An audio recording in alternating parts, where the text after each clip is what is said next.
Part 110. Infinity Throne. Author, by Yi Shueshi. Chapter 1105. Under Mo Rendi's enthusiastic instigation, Yilin was forced to stay at Mo's house temporarily. Before the night of starfall, the Mo family's old house, which occupied a slightly larger area, usually only housed 3 people. Mo Rendi, Molly, and a middle-aged maid, Sister Sue. During this period, due to the influence of the Starry Night, Sister Sue's hometown was also the hardest hit area. She went home to visit relatives and took a long vacation. After Yilin moved in, the deserted Mo family became more lively. But it's only a few points. When Mo Rendi went out to work or deal with special team matters, Molly locked herself in her room for more than 20 hours within 24 hours. She obviously doesn't like Uncle G, who is unruly and old antique.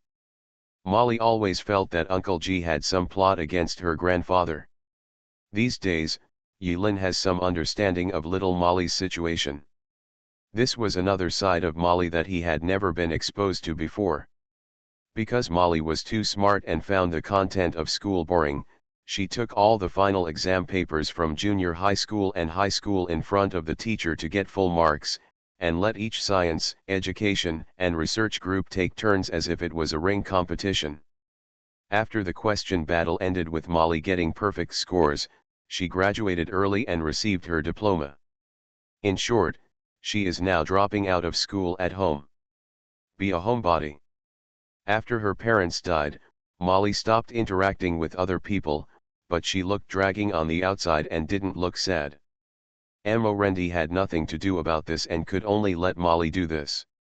I have a lot of nutritious fast food at home, which can be eaten as soon as it is heated and has a lot of flavors. To be honest, even if Yilin is not here, even if Mo Rendi doesn't go home for a week, Molly will not die of hunger, and she can stay at home with peace of mind. Molly, who hides at home every day, has almost no contact with Yilin, and they are like strangers. Yilin felt that Molly was avoiding him on purpose. Molly, don't you feel that I look familiar to you? Yilin observed Molly for a few days and felt that continuing like this was not an option. So one day, on a dark and windy night, he took out the local products from the mountain, lit up the electronic stove, and started cooking. After a while, a hot pot of big miscellaneous rice came out of the oven. It contains many materials that can only be dug up in the snowy mountains. Dazzling light filled Mo's eye. As a sole cook, Yilin no longer needs to strictly follow any recipes. In his hands, ordinary ingredients will produce special effects when cooked. The key point is that they are very fragrant. Cooking in this pot is bright, fragrant, and delicious. Who would say no to delicious food that can shine? Molly hid in the room. When there was light outside the window, she thought something had happened and rushed out of the room with bare feet. When she rushed out, she was still holding tightly a 15 centimeters electric shock baton in her hand, which seemed to be a weapon usually used for self-defense. Should I wipe it? Uncle G, did you blow up the kitchen or something? The colorful light leaked out from the gap in the pot lid in a charming halo.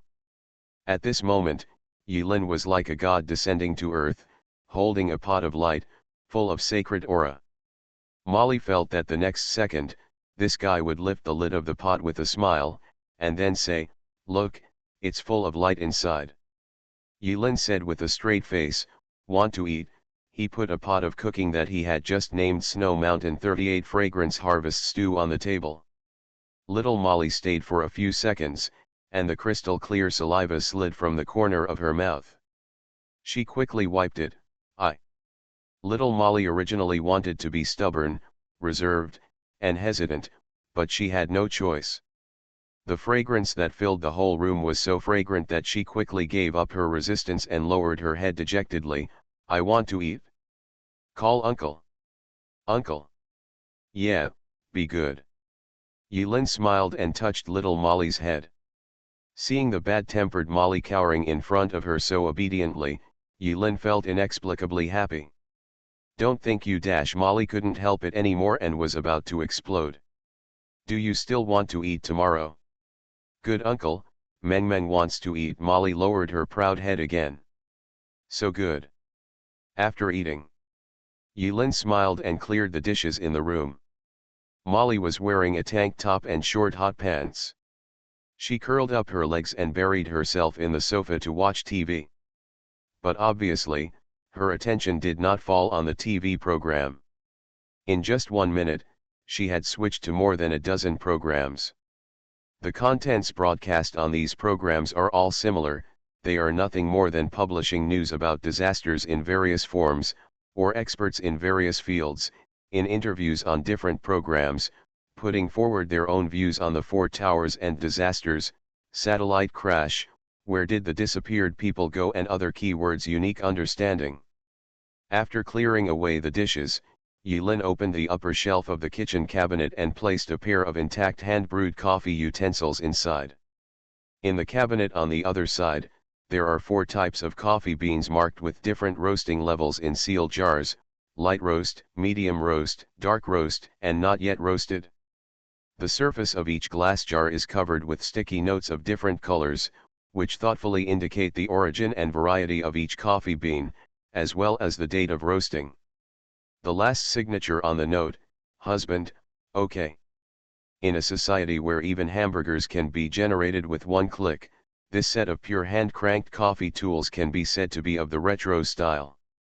Yilin can probably tell what kind of character Molly's parents are.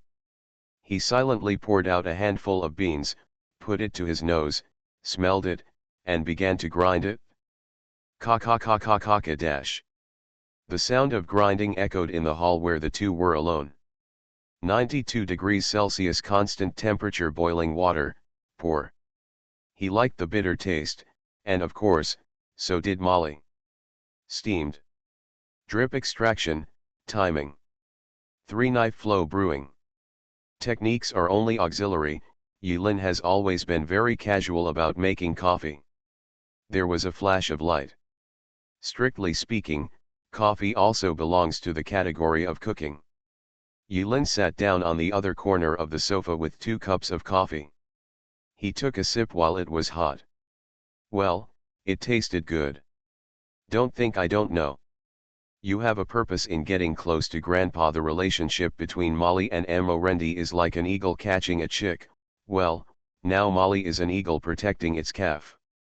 She watched helplessly during this period of time. A stranger and my grandpa became friends, and I felt like my only relative was taken away. It was inexplicably uncomfortable. Molly, I won't accept this from you. As she spoke, Molly angrily picked up the coffee and took a sip. She seemed to have forgotten the scene where she obediently called uncle just now. But she has never seen coffee that glows. Hiss. Molly gasped. It's salt, I added a little salt. Humph, Molly rolled her eyes. The sodium ions in the salt can inhibit the bitter taste of coffee and increase the aroma. Can you please stop showing off this little knowledge in front of me? My dad used to. Wait, where did the coffee beans come from? Found it in the kitchen. Molly's eyes widened and she dropped the coffee cup on the carpet. Molly ran to the kitchen on her hands and knees. She looked at the coffee can with the lid unscrewed. Wow wow wow. 3 seconds later, little Molly hugged the coffee can and cried loudly. My dad's relic. When Morendi came back, Molly was still crying. When he learned the cause and effect from Yilin, he immediately couldn't laugh or cry. But he didn't know how to comfort her, so he could only punch Yilin out of the yard with a symbolic punch, meaning it meant. Molly had diarrhea 5 times that night. Molly usually slept until she woke up naturally, but when she woke up early this morning, she was so thirsty and almost dehydrated due to diarrhea that she didn't care about being angry. She got up and drank a liter of warm water. Why are you provoking my granddaughter? Morendi stood on the roof and secretly waved to Yilin. The 2 brothers squatted on the roof, whispering. Didn't you ask me to help guard here for a few days? I asked you to help guard her and not to disturb her. Amorendi glared at Yilin. You don't understand my granddaughter's weird temper. Ever since her parents died, she has been acting weird. I don't like to talk either. I have been clinging to me all day long, but I have no choice but to hide. To be honest, I can beat those families with my fists, but I can't do anything about my stinky granddaughter. Yilin glanced at Amorendi. Believe me, one day you will miss the days of being stuck to her. Hey? Impossible, Amorendi said firmly. We'll see. Anyway, don't mess with her. By the way, there has been some commotion outside recently, and I happen to be busy with something. Please help me and take care of her. The people they sent to me are all useless, and I can't trust them. Yilin made an okay gesture. Amorendi was relieved after hearing this. Stepping with his left foot and right foot from the air, he flew out of the high wall and left Mo's house. Little Molly didn't hide in her room today. After what happened yesterday, she suddenly realized that hiding in the room was simply making herself uncomfortable. Doing so will not make the monster feel uncomfortable, it will only make her feel uncomfortable. Today, Molly is curled up on the sofa. On the table is the can of coffee beans that made her ejaculate all night long. Her eyes are empty and unfocused. After Amorendi left, Yilin thought for a while and sat down next to little Molly. Little Molly moved her buttocks away with a look of disgust. Silence. For 10 full minutes, Uncle Yilin and little Molly just sat there, paying no attention to anyone. My wife died. In the awkward silence, Yilin suddenly sighed. Molly turned her head and glanced at Yilin in surprise. Although she didn't understand why Yilin suddenly mentioned her sadness, she still whispered, "My condolences." Yilin took off Xiaoshue's heart from her neck. She only left me this necklace. In fact, I have always believed that human life is short, everyone will die, and no one can live forever. Nonsense, Molly rolled her eyes, but you drank my father's relics. Well, what I want to say is that the dead will live in the memories of the living in the form of missing. But you drank my dad's relic, Molly emphasized. The past is too painful to look back on, and we have to look forward, Yilin said with a pun. So, I feel that as long as I live well and live well, one day, whether it is 10 years, 100 years, or even we will meet again after a while. Although it's a bit rude to say this, Molly lowered her head, I feel like you are telling a ghost story. No, we all have to have hope. Yilin shook his head. TCH, you have to believe in science, okay? Old antique. People can't be resurrected after death. Molly curled her lips and dove into the room. Yilin closed her eyes and listened. In the room, Molly put her head under the pillow and cried loudly. Yilin scratched her head in confusion. Maybe I'm not a little good at comforting people. Infinity Throne. Author, by Yi Shueshi. Chapter 1106. The monthly ticket does not exceed 3,000. Although, I know that I am very poor, but I am still very grateful to you. I present 2 chapters of 7,000 words. The next day. Early morning. The chirping of birds was noisy. It turned out that Amorendi was moving in the air, disturbing the birds. When Amorendi came back, he found that Molly had opened the window and the door. She tidied up the mess in the room. If Amorendi remembered correctly, Molly's room had not been tidied properly for more than a year, and as soon as she entered, she could smell the sour smell of a girl. It's comfortable now. Did you beat my granddaughter, silly? Amorendi thought that Yilin had done something cruel to Molly. No. I really didn't touch her. She may have been crying that day and suddenly enlightened. Yilin blinked, showing innocence, and changed the subject. By the way, why did you come back so early today? Are you done? Amorendi has been leaving early and coming back late these days. He came back early this morning. Something was wrong. He was finally caught. In fact, Amorendi's official business has nothing to hide, but Rendi has never paid attention to his busy work, let alone asked his big friend for help. While chatting in their spare time, Rendi revealed what happened in the past few days. Someone spent a lot of money to hire a foreign killer organization to kill those old immortals. Oh? What does it have to do with you? According to Yilin's understanding of Rendi wouldn't care at all whether those old guys in the Z5 Council died or not. Rendi stroked his beard. Brother G, you don't know something. The cause of this matter has to be told 20 years ago. At that time, I was young and energetic, and provoked many enemies. There was an ancient killer family from Europe. He dared to break in, and was beaten all the way back to Europe by me. I demolished half of his family's castle, and finally forced the guy to write a letter of guarantee, promising not to retire, and then I spare his life. This seems to be a story from the previous generation. Yilin took out a bag of melon seeds from under the sofa, cracked them, and listened quietly to Rendi bragging about his youth and frivolity. A year ago, he sent me a letter in blood, saying that he had trained a disciple and wanted to take revenge for the past, so he asked me to wait. You said that I was feeling very excited at that time, as if I had returned to those days. I didn't expect that I would have to wait for a year, but I was so anxious. Then what? Then the person finally came. He used the name of a killer organization abroad. White Shadow Club, have you heard of it? They sent a letter of challenge in advance, saying that they would be under my protection. Take the dog heads of those old guys. Hey, you didn't see, those old guys were so angry that their faces turned black. I don't think they will let you protect them, especially you Ligs. And Yilin thought for a while and said. Yes, they are not happy, so I should join in. These days, I have been squatting on the roof. Anyway, I am practicing on the way, so it won't be in the way, Rendi said matter-of-factly. Yilin instantly imagined a scene of an old kung fu man standing motionless on the roof with one finger for more than 10 hours. Rendi cannot be included in the hot searches due to various reasons, which is really a big loss to the traffic industry. What a troublesome little old man. Caught. We caught them, and killed a lot of them. But the process was a bit weird. Rendi pondered for a moment, as if recalling what happened.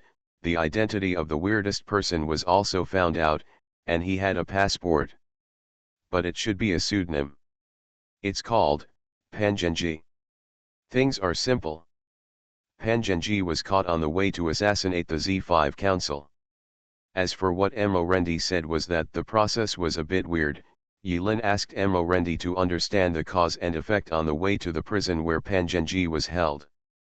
The remaining killers performed their own duties and infiltrated various major families, causing commotion and distracting the capital's security guards. No wonder it was a bit noisy last night. Because the matter was too small, Yilin didn't pay attention to it. When it was dark and windy at night, Pangenji seemed to be in a deserted place, bypassing everyone and sneaking into the Z5 Council. At that time, no one noticed the existence of Pangenji on the high platform. But Rendi was like a god coming down to earth, punching the roof and falling into the conference room. When he was about to punch Pangenji, he suddenly lay on the ground and convulsed violently, unconscious. At that moment, Rendi felt that he had been cheated on. When he woke up again, Pangenji was dumbfounded. Whether Pangenji was stupid or not, no one knew better than Yilin. It was just the timing of Pangenji's illness that made Yilin feel a little funny. Give it a try. The true identity of Pangenji, pseudonym, is the direct disciple of the head of a killer family in Europe. It's like the setting of the king of killers in YY novels. He encountered an enemy. Then Rendi was about to punch him to death, so he plopped himself on the ground. Either he's a fool, or he's really stupid. After the cause and effect were explained clearly, Yilin and Rendi passed through the layers of guards and arrived at the capital prison. There are many criminals imprisoned here. Pangenji was locked up at the bottom. Although Morendi doesn't understand why Yilin is interested in Pan Zhenji, Yilin is a future person and may know something. Of course, it doesn't matter whether Pan Zhenji is stupid or not, it doesn't matter to Moren enemy. He is mainly curious now. There are not many people in the world who both know him and dare to lie down in front of him. At the end of the bright corridor, there is an iron window door. Pan Zhenji was wearing clean prison uniform and a high-tech collar around his neck. When Yilin looked inside through the iron window grill, Pan Zhenji was concentrating on stacking blocks. In the cell, Pan Zhenji, with messy hair, held a building block in his hand, preparing to hit the bases. He raised his head, looked at Yilin and Morendi outside the door, and grinned, "Hey, young man." Yilin was stunned for a moment, then chuckled. "I see. How come it's like this?" Morendi was stunned when he heard this. "What about doing riddles here?" Yilin smiled, "Then let me ask you, what would you do if he was normal?" Morendi raised his fist and said succinctly, "Punch him to death." "What about now?" Morendi snorted softly and said arrogantly, "How could I do anything to a mentally retarded person?" Yilin, "So, this is his luck." Morendi. Yilin smiled, "Probably because he is a favored man, and the world is letting him use this method to avoid your fist." Morendi understood, but he couldn't laugh or cry, "Are you kidding?" Yilin shook her head seriously, "I'm not kidding." "You mean, he is really? Then why did the old man take in such a heartless apprentice?" Morendi muttered in confusion, and took out the mask that Pan Zhenji wore during the operation from his arms. There were no words on the white mask. Legend has it that there is a white standing in the sun and a shadow walking in the darkness, forming the White Shadow Club. The masks of shadow have numbers, but this mask does not, so there is no accident. If so, Pan Zhenji's true identity is Bai. How to deal with him next was a headache for Morendi. Of course, the meaning above is to send it directly, and it will be settled once and for all, and future troubles will never be avoided.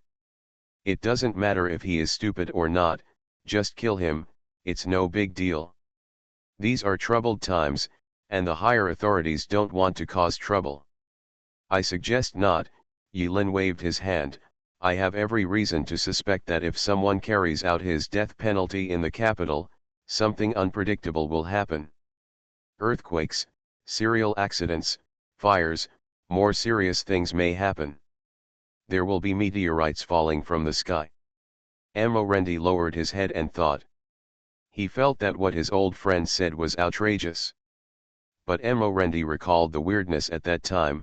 Pan Zhenji was wrapped with many threads, but when he was about to punch Pan Zhenji, all the threads went back with a swish, as if they were avoiding him. Fist. Brother Ji, do you think it's better to deal with him this way? Yilin thought for a while, squinted his eyes and smiled, asked for a piece of paper, and wrote an address on the paper. I think there is a place that is suitable for him. Lao Pan has strong luck. Yilin is not worried that he will die midway. What he said to Morendi was not a joke. Maybe Lao Pan is really in trouble, and it may not be Lao Pan who suffers, but his city. As for how to convince the Z5 Council, Yilin need not worry, Morendi has his own way. Just leave Pan Zhenji in a shelter to fend for himself. Sooner or later, one day, when it's time for him to leave, he will run out on his own. He really wanted to run away, but few people could stop him. Maybe in a place like that, Lao Pan could live a happy life. Food and accommodation included, 3 dishes and 1 soup.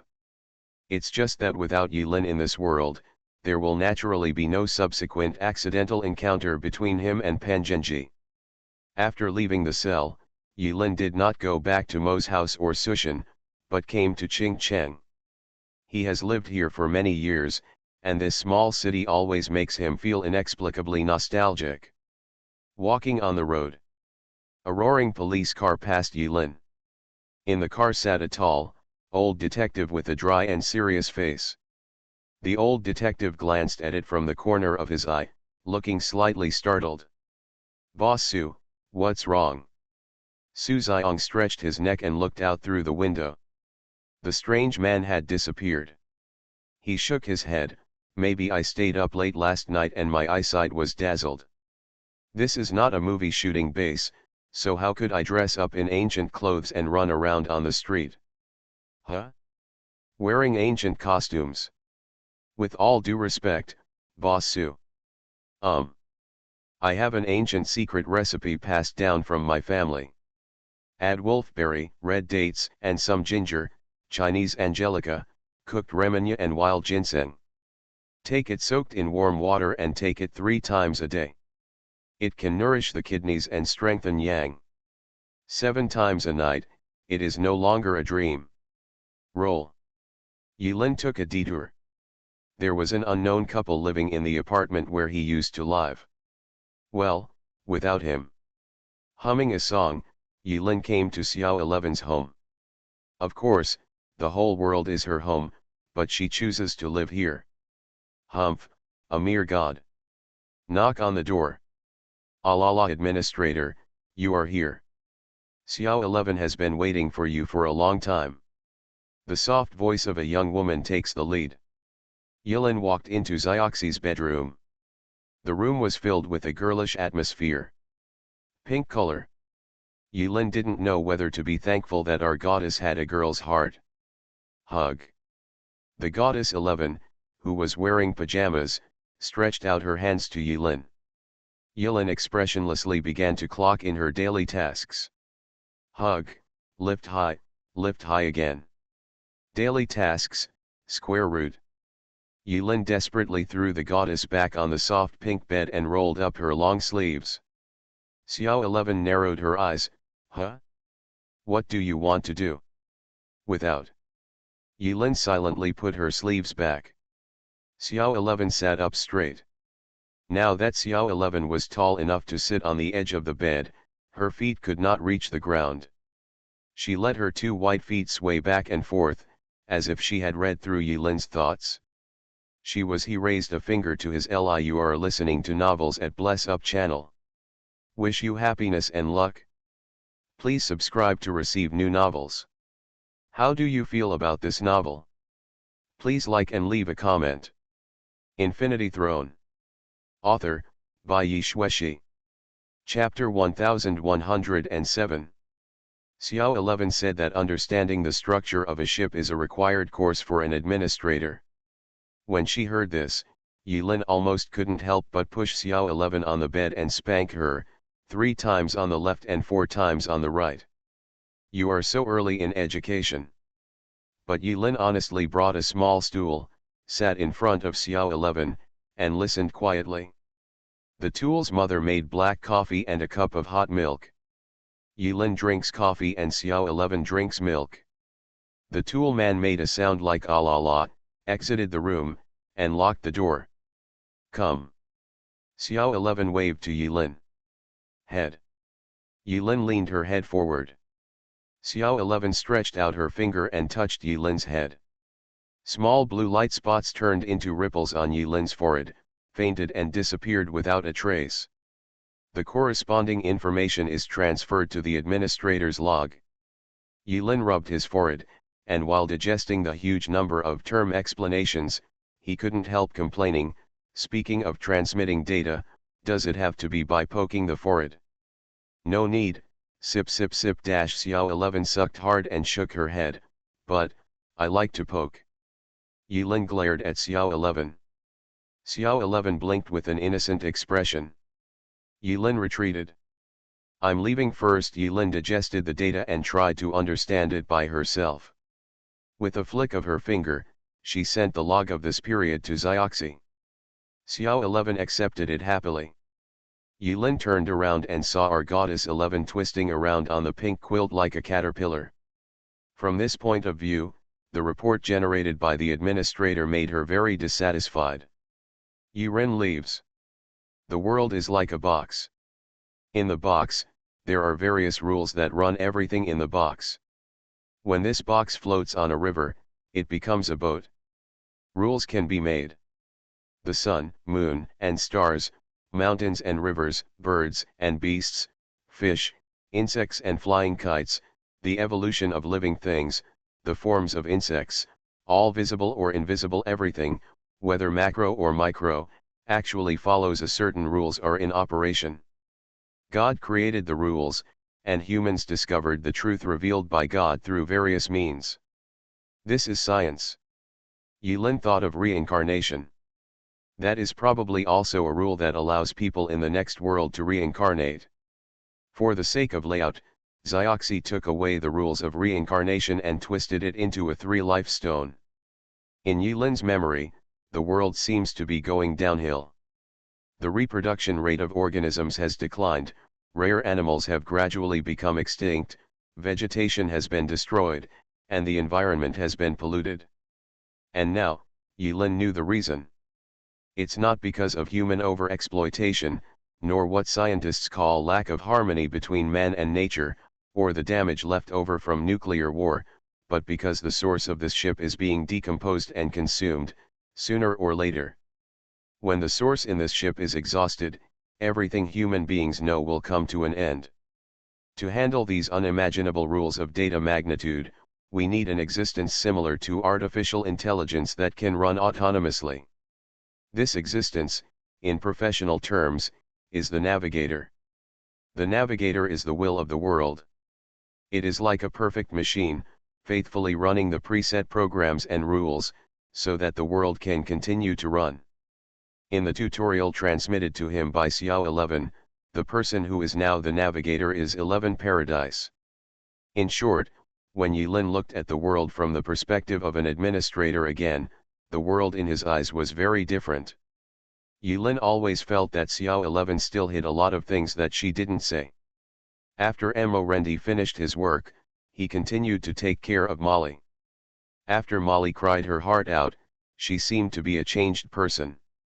She began to find work on her own. Molly became interested in the appearance of the tower and took the initiative to apply to join the Grey Mist Area Exploration Team, wanting to explore this giant tower that could be called a miracle up close. Even though Molly is young now, she is a second-generation researcher. When she showed amazing talents when she was a child, many old scholars criticized Molly's parents from the side and wanted her to learn certain things when she grew up. Major. But after the death of Molly's parents, Molly no longer had any contact with the elders in that circle. Of course, Molly's request was ruthlessly rejected by Morendi. Don't even think about it. At the same time, the property tester developed by the chief scientist GM was simply packaged, put in a shell, and shipped to all parts of the country. Yulin used the administrator panel to manufacture the first batch of attribute testers, 5,000 of them. In fact, there are other scientific researchers who are full of curiosity and have tried to disassemble the property tester to understand the principles inside. But because of this, it is said that a minor accident occurred because during the process of dismantling the attribute tester, the palm-sized attribute tester exploded on the spot. Fortunately, the explosion was not powerful and caused no casualties. This is truly the mercy of the explosion maniac.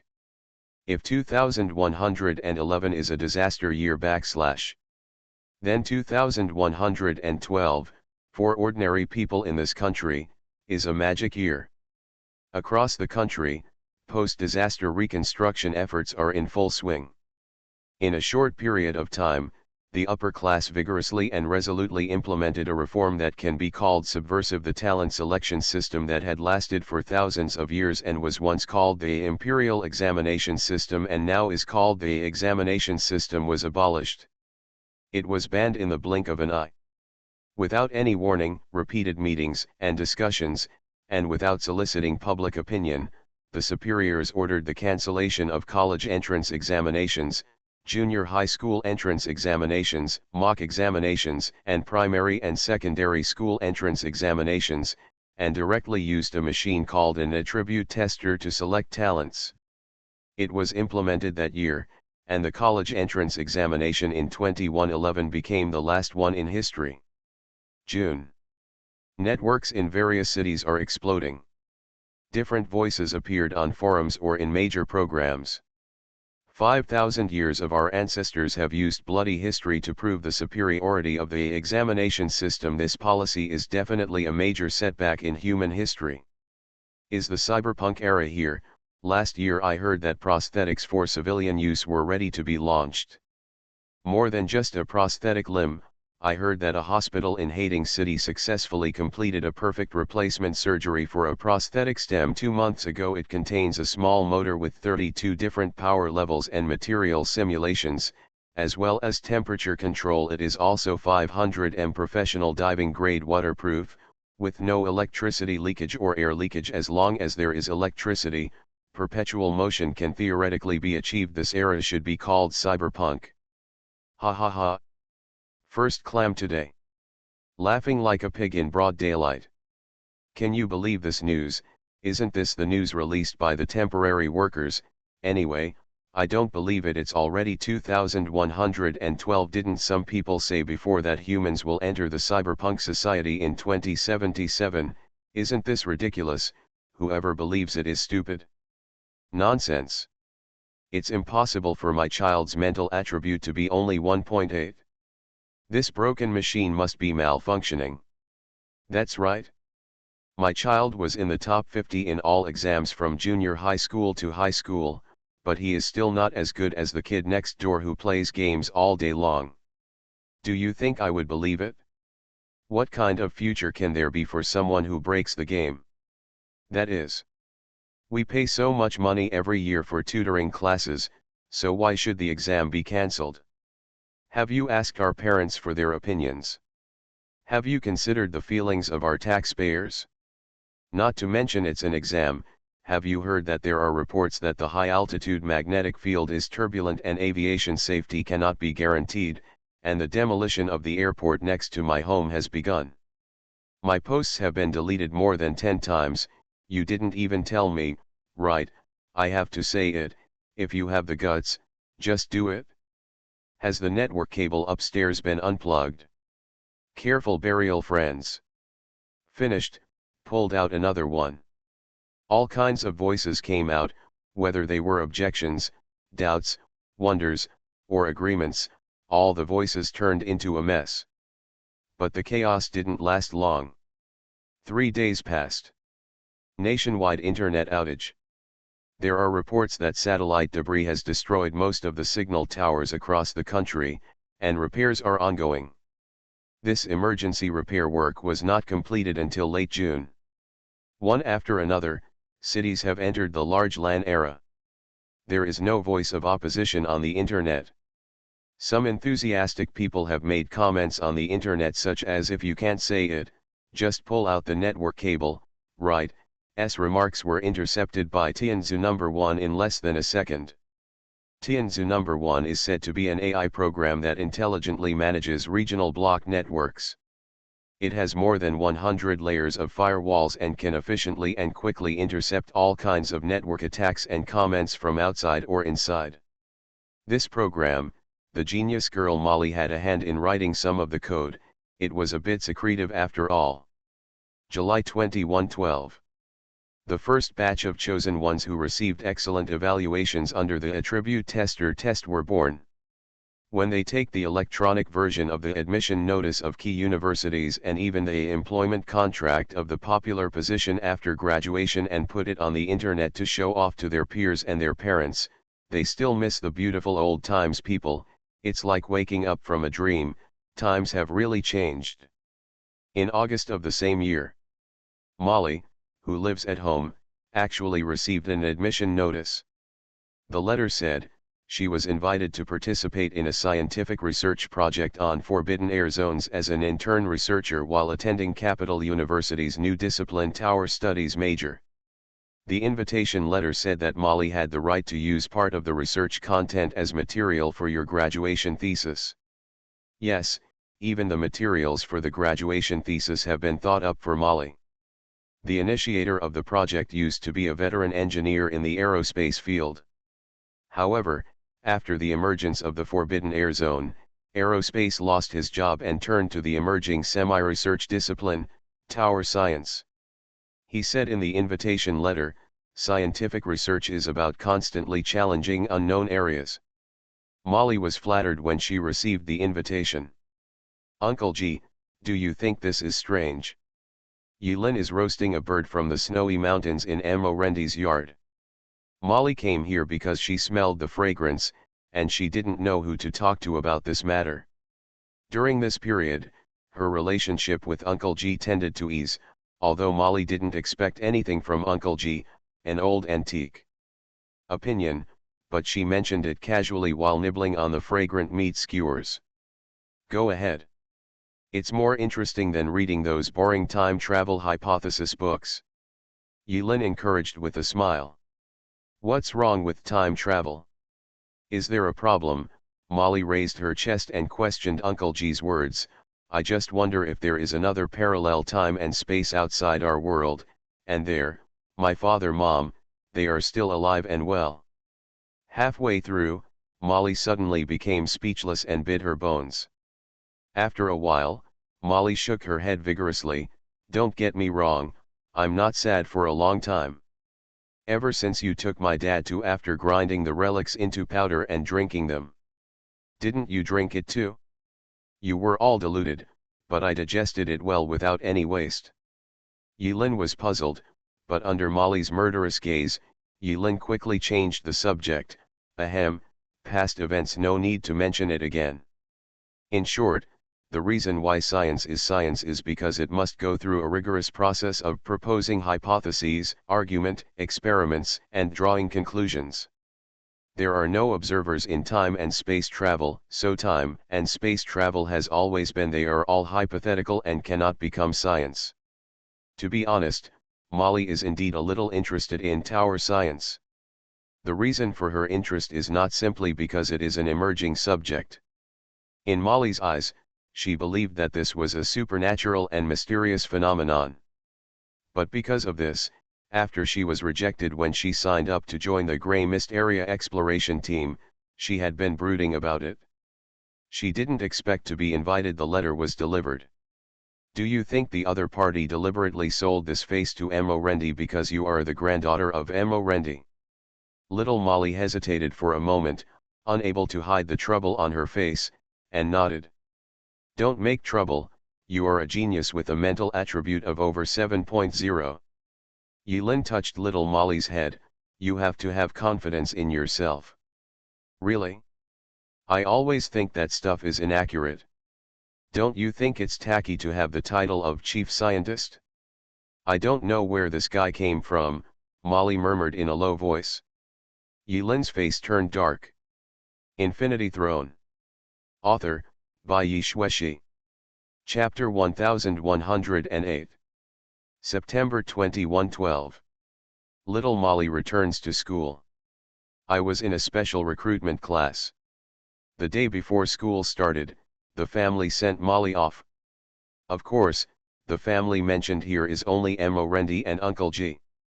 Rendi held Molly and talked about it for a long time, but he couldn't get around the idea. Don't worry about home, you don't need to go home if you have nothing to do, just stay in school more. Molly stared at her grandfather with one big eye and one small eye, somewhat uncertainly. Grandpa, I hear what you mean. Why do you seem to have finally left me alone? No, how is that possible? Grandpa loves Meng Meng the most. Rendi's eyes widened, trying to make his expression appear innocent. Yulin was holding back a laugh. Humph, that's pretty much it. After saying goodbye to her grandfather, Molly handed Yulin a note. Uncle G, my number is encrypted and you can contact me this way. Don't laugh, I didn't mean to ask you to. The reason for calling me was that I was afraid that Grandpa would accidentally lose it, and if something happened to him, he would be in trouble if he couldn't find me. Yulin looked at the note. It was a combination of secondary code and sonic code. I didn't expect Molly to use it for so many years. No wonder you have no friends. Who would be so mean as to call you? Yulin folded the note and cursed secretly. Molly put her hands on her hips, pointed at the two old antiques and told them a few words, asking them to stay in peace, break down the house less, and take care of themselves more. Then she carried a small bag and got into Amorendi's special car. After watching Molly leave, Amorendi breathed a long sigh of relief. At this time, he noticed that his old friend's expression was indescribably weird, and couldn't help but ask, "Brother, what does this look on your face mean?" The corner of Yilin's mouth kept twitching. "It's nothing, I'm just curious about how you will become a granddaughter controller in the future." I said, "It's impossible," Amorendi said firmly, completely unaware that his current performance was like a prelude to true fragrance. "Please remember what you said today, Lao Mo. Brother, you underestimate the perseverance of martial arts practitioners." Yilin silently took out his notebook and wrote down the next diary entry. September 1, 2112. School season. This is a year worth remembering. The first batch of chosen people stepped into the ivory tower called university. Meng has also returned to school, which is a joy to celebrate. I suddenly felt like watching my niece grow up, but I knew that this shouldn't happen. Logically speaking, Meng and I are the same generation. The seniority is messed up. But that's not important. The important thing is that Amorendi arrogantly made a declaration today: he will never become a granddaughter control. I look forward to the day when Amorendi can say it smells so good. Close the diary. Yilin suddenly frowned and looked in the direction of Capital University. Amorendi noticed the change in Yilin's expression and wondered, "Brother, are you worried about Meng?" "You don't have to worry, I have secretly arranged 6 standard squad elite special forces to lurk in Meng as undercover in our class. They have rich undercover experience and will never be noticed by Meng." Hearing this, Yilin immediately couldn't laugh or cry. "Ah, what? 6 teams? 30 people? Lao Mo, you are so ruthless. Are you sure there are amateurs in Meng's class?" "Amateur? It means, ordinary people." "Yes, why not?" Amorendi said confidently, "I have already investigated. In addition to the people I arranged, there are 3 other people in the same class as Meng, amateurs. Their family backgrounds are innocent, and they are all. He is the son of an old friend and is very safe." Yilin lowered his head, carrying Amorendi on his back, and added at the end of the page September 1st in the diary. "P.S. Wait for the opening of the large-scale True Fragrance event." Amorendi tilted his head and looked at his old friend writing and drawing behind his back. He didn't know what he was writing. It was mysterious. Capital University. Molly entered school as a special admissions student, and the news spread on the campus BBS. There is no shortage of geniuses in any era, but a genius at such a young age is enough to be recorded in the history of the school. Some people are speculating about Molly's identity or which rich family she comes from. But Molly's aloofness made her like an immature flower bud in a greenhouse, carrying thorns with it, which made many young men who pride themselves on being handsome and wealthy feel itchy and intolerable. She's a little lowly, she has long legs, and she's a classmate. Who wouldn't like her? Even though it's a bit flat now, isn't there still room for development? There was nothing wrong with Molly. The only thing that made her feel weird was that her classmates seemed to be very old, as if they were uncles. She still doesn't know that in the special recruitment class she is in, she and the undercovers have widened the age gap in the class by nearly 20 years. I stayed in school for a few days and didn't learn many courses, just some basic subjects. She skipped all physical education classes. When Amorendi was a child, he wanted to make Molly a heroine. He told some old-fashioned stories about who said women are inferior to men from ancient times all day long, and even forced her to do leg exercises. Amorendi didn't know where to find some female martial arts skills such as legs under skirts and swords in sleeves for her to practice. She was not very proficient in serious martial arts skills, and was only half-assed. However, her legs grew longer and longer as she practiced, far beyond those of her peers, as if they had grown real. Therefore, the painful experience she had as a child made Molly never want to take physical education classes again in her life. Contrary to her attitude toward physical education classes, Molly was very interested in projects. The first and second batch of Grey Fog exploration team returned from the Grey Fog area safely and brought back a lot of information about that tower. The unique environment and ecological laws around the tower are completely inconsistent with the knowledge she has learned in the past. These weirdness aroused Molly's desire to explore. She spends almost all day in the laboratory, analyzing data, vegetation, and soil samples brought back by the exploration team. It's November in the blink of an eye. A magical year is coming to an end. Under the high-pressure control of public opinion, the people gradually accepted this magical fact. There used to be an old joke, your XX was taught by your physical education teacher, right? Starting from this year, the irony is that this joke will become a reality. Capital University has added an interesting course to the Tower Studies major, Ancient Mythology. Ancient Mythology. This new course is said to be specially created for the mysterious phenomenon of Tower. Some experts said that the end of science may be theology. If you want to interpret the mysterious phenomenon related to Tower, you need to start from ancient times. Look for relevant clues in the illusory myths and theories of various countries. Of course, this course is an elective course. But in the end, what surprised the school leaders was that the large classroom, which could accommodate 180 people, was almost full. As soon as Molly found an empty seat and sat down, a group of undercover students who had been waiting for a long time filled up all the empty seats within 20 meters to the left, right, front, and back of Molly. Their movements were crisp and uniform, which made Molly couldn't help but frown. The classmates whispered. Everyone was curious about this strange course. After arriving, a man with slightly curly hair, a smile, and a sickly pale complexion walked into the classroom. Molly looked at the new ancient mythology teacher with a stunned expression, and a strange sense of immediacy came to her heart. She didn't know why, but this man's temperament reminded her subconsciously of Uncle G. "Hello, classmates," the man smiled, and his neutral voice was hoarse, mysterious, and full of magnetism. "Hello, teacher."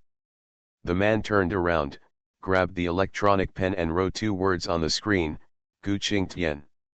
"Well, this is your first time learning this course. To tell you the truth, it's also my first time teaching this course. Haha, since it's your first time, you and I don't need to be too nervous. Just treat this course like clocking in for work, and just wait until get out of class is over happily." The teacher's humorous words made many students who understood instantly laugh strangely. Suddenly the distance between the classmate and the teacher became closer. The conversation is witty, and the humor is a little obscure. Who doesn't like such a teacher? After a simple opening remarks, Gu Qingtian closed the textbook. Actually, we all know that ancient mythology covers a very wide range. It should be difficult to make you interested in boring courses for a while. Gu Qingtian smiled and took out a stack of tarot cards. Someone knows what is this? A classmate raised his hand. Tarot cards. Well said. Gu Qingtian continued, tarot cards originated from Europe in the Middle Ages. This small object used for divination in ancient times contains fascinating myths and legends. It is said that in the Middle Ages in Europe, hunting during the witch-killing operation, some people regarded tarot cards as props for witches to perform magic and burn them. I think you have all heard of witch hunting, right? A student raised his hand and asked, "Teacher, do you want to say magic?" "No, it's magic." Gu Qingtian corrected his classmates with a smile, and took out a card from the deck. Then, the teacher will take out a card at random and have a little chat with the students. There is a mythical story attached to this card. This card is called Hermit. Looking at teacher Gu Qingtian talking eloquently on the podium, Molly, who had been struggling with the source of the inexplicable sense of sight, slammed the table. "Huh? That young female classmate, do you have any different opinions on the teacher's speech, A loud bang made Gu Qingtian look at Molly with a smile. No, no objection. Molly quickly lowered her head, her face slightly red. I see. Molly finally understood why this teacher reminded her subconsciously of Uncle G.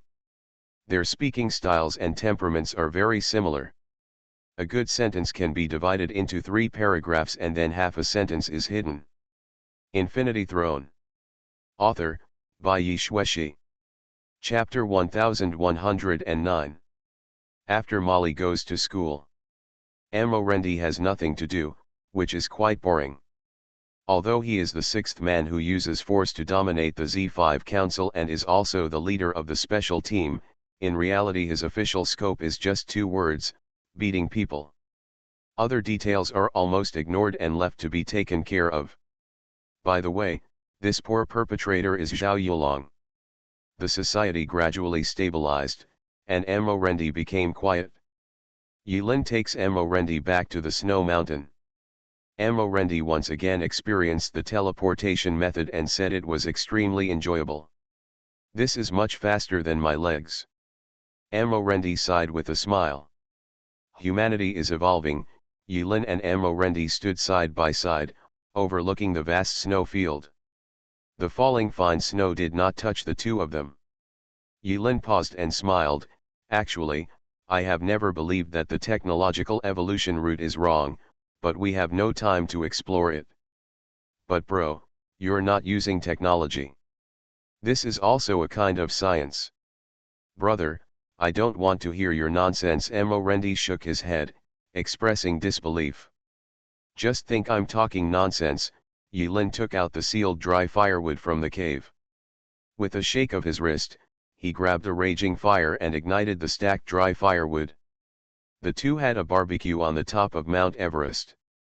Brother, what do you want to do next? No one asked. Do what? Amorendi's question hit the mark.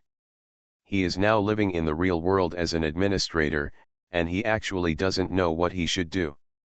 Now Yilin, apart from bragging and chatting with Amorendi, would look at the data changes in the administrator's background. He was watching from the side, observing every change in the world. After a moment of silence, Yilin sighed and laughed, and said, while working as a civil servant, I can also achieve self-fulfillment. Haha, well said, cheers. Amorendi chuckled, took out 2 ancient porcelain wine bottles from his arms, and waved them in front of Yilin like a show-off. Brother, would you like a sip? Yilin stared blankly at Amorendi, who had white hair and a childish face. Vaguely, next to Amorendi's face, several different faces appeared like a nightmare: a Deng, Jian Nanchun, Chen Bei, Black and White Air Yang. In the end, all the faces overlapped and turned into Amorendi's face. Human enemy. Dry. Yilin took the wine, and under Amorendi's painful gaze, he first poured half of the bottle on the ground, and then drank the rest. The direction in which he poured the wine was the south. Baby's full moon wine is far away, so take a sip in advance. Brother Jian. When you're full, it's time to stretch your muscles. Amorendi was picking his teeth with satisfaction and looking far into the distance, like an emperor choosing his concubine, looking for a pleasing target in the vast snow-capped mountains. The nearby peaks have been beaten visibly to the naked eye, and Amorendi is looking for new scenery. After Yilin finished serving the uncle, she breathed a faint smell of alcohol, rubbed the Xiaoshue's heart hanging around her neck with her right hand, and prepared to go into the cave to deal with the administrator's log. As Xiao 11's civil servant, he is very busy making reports every day. He is not like the idle person in Amorendi's eyes. Hey, brother, why don't you practice boxing with me? Come again, Yilin refused. Do you want to free fall for half an hour this time? Amorendi's only weakness at present is that he has no way to deal with Yilin's cunning and changeable methods. As long as Yilin takes aim and lets Amorendi fall in the teleportation channel for half an hour, he will never lose half a second. Well, Amorendi was worried. What worries him is that no one will be his training partner. Yilin was capable, but Yulin didn't get along well with him, and until the end of their stay together, this old boy didn't follow martial ethics, and would throw all kinds of random spells if he couldn't beat him. Can't we fight like an upright martial artist with fists and fists to the ground? If Yulin knew what Rendi was thinking at this moment, he would definitely spit it back mercilessly. As a great engineer, a great magician, a great mage, a great alchemist, a great administrator, and also a part-time assassin, I can fight you with incomparable fists. Am I stupid? Rendi sighed, I'm stuck in a bottleneck. Bottleneck, Yulin heard this, thought for a moment, then retreated from the cave and asked, which bottleneck? Rendi stretched out his fist, wondering what Yulin's question meant. Isn't it just, this bottleneck? Generally speaking, the word bottleneck will be spoken only when you really feel the limit and vaguely touch the next level. Yulin lowered his head and thought. He was considering whether to let Xiao 11 find a way to find 10 or 8 more loopholes and remove another layer of restrictions from Rendi in a way that could not be detected by the above. How strong will Rendi be, whose physical body has broken through to the legendary level? Yulin couldn't help but think so. I dare not say that it is not strange to tear 1 or 2 Connors with one hand, and to fight evenly with Connor, right? After coming to the real timeline, Yulin had already regarded Connor as one of his imaginary enemies. Now that he is back in the capital, his life would be in vain if he did not make good use of Ren's cheating combat power. So Yulin told Lao Mo clearly from the beginning, I am using you. Rendi also willingly accepted this use. It would be better to say that he himself longed for a strong enemy. He is longing for an evenly matched opponent who can fight him with fists and fists, and decide the outcome, or life and death. I always feel that if someone can practice with me, I might be able to break through. Rendi scratched his hair honestly. Fine. Yulin flexed her muscles and went down the mountain with Rendi as a sparring partner.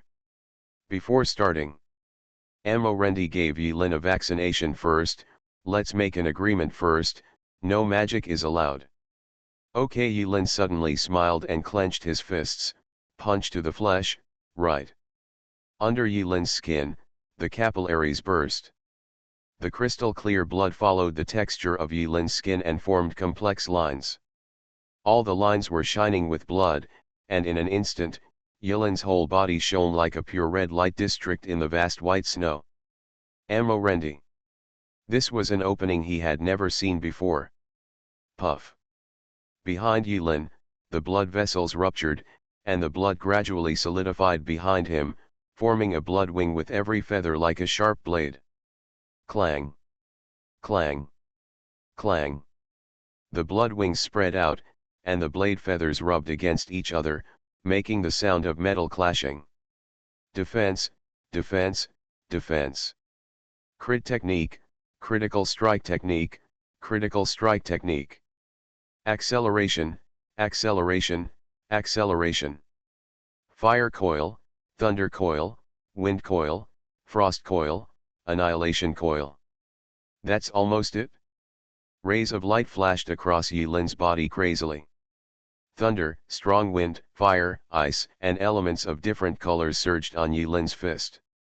Of course, among them, the fire burned the most vigorously.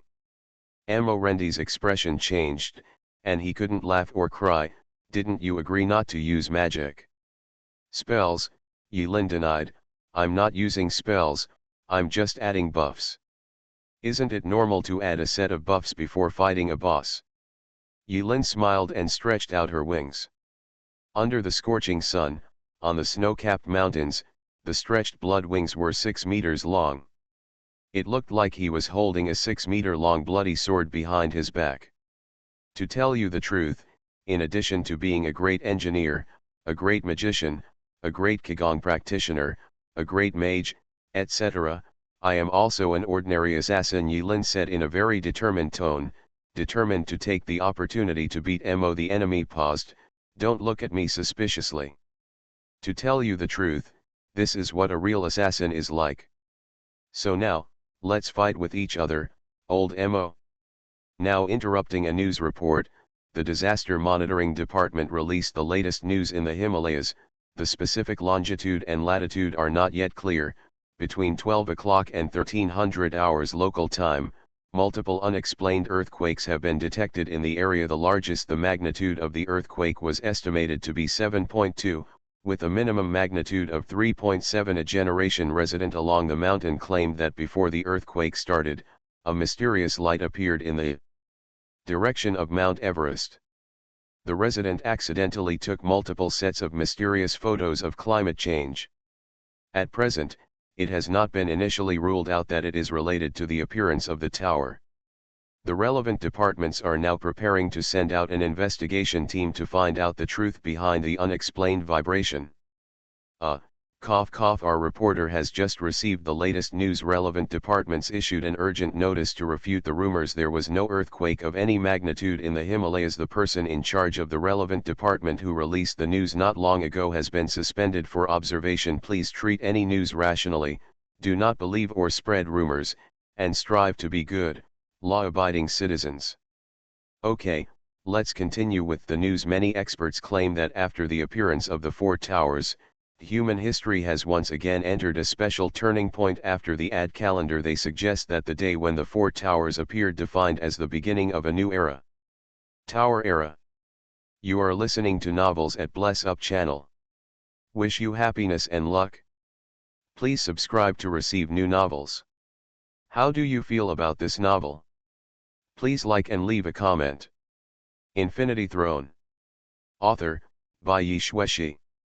Chapter 1110. After 1 hour. The 6-meter-long blood flame wings flowed again like perfect crystals under the sunlight and were injected back into Yilin's body. This is precious blood and cannot be wasted. Yilin looked down at the snow field, looking at the snow-capped mountains as if they had been bombarded by missiles. He secretly felt ashamed that he had gone too far this time. At this time. Boom. A fist as big as a casserole was smashed out of the snow, making a big hole. Amorendi, with a bruised nose and face, crawled out from under several meters of snow. Didn't you say that the fists hit the flesh? Amorendi stared at Yilin floating in the air, feeling very aggrieved. Yes, that's how assassins play, Yilin replied matter-of-factly. He floated to Amorendi's side, pulled Amorendi out of the snow with a bang, and then asked, has the breakthrough been achieved? Amorendi ignored the embarrassment on his face, felt it carefully for a moment, and shook his head depressedly. No. He always felt a bit off. You kid has hidden a lot. Is this your true strength? Amorendi recalled the battle just now. Although the process was a bit frustrating, it still made him have endless aftertaste for being able to have a hearty fight. Yilin hit him hard, but when Amorendi hit Yilin, he always felt like every punch hit his thick armor. It felt great, but there was always a little bit of discomfort. It seems that looking for a breakthrough opportunity in this kid has led to disillusionment.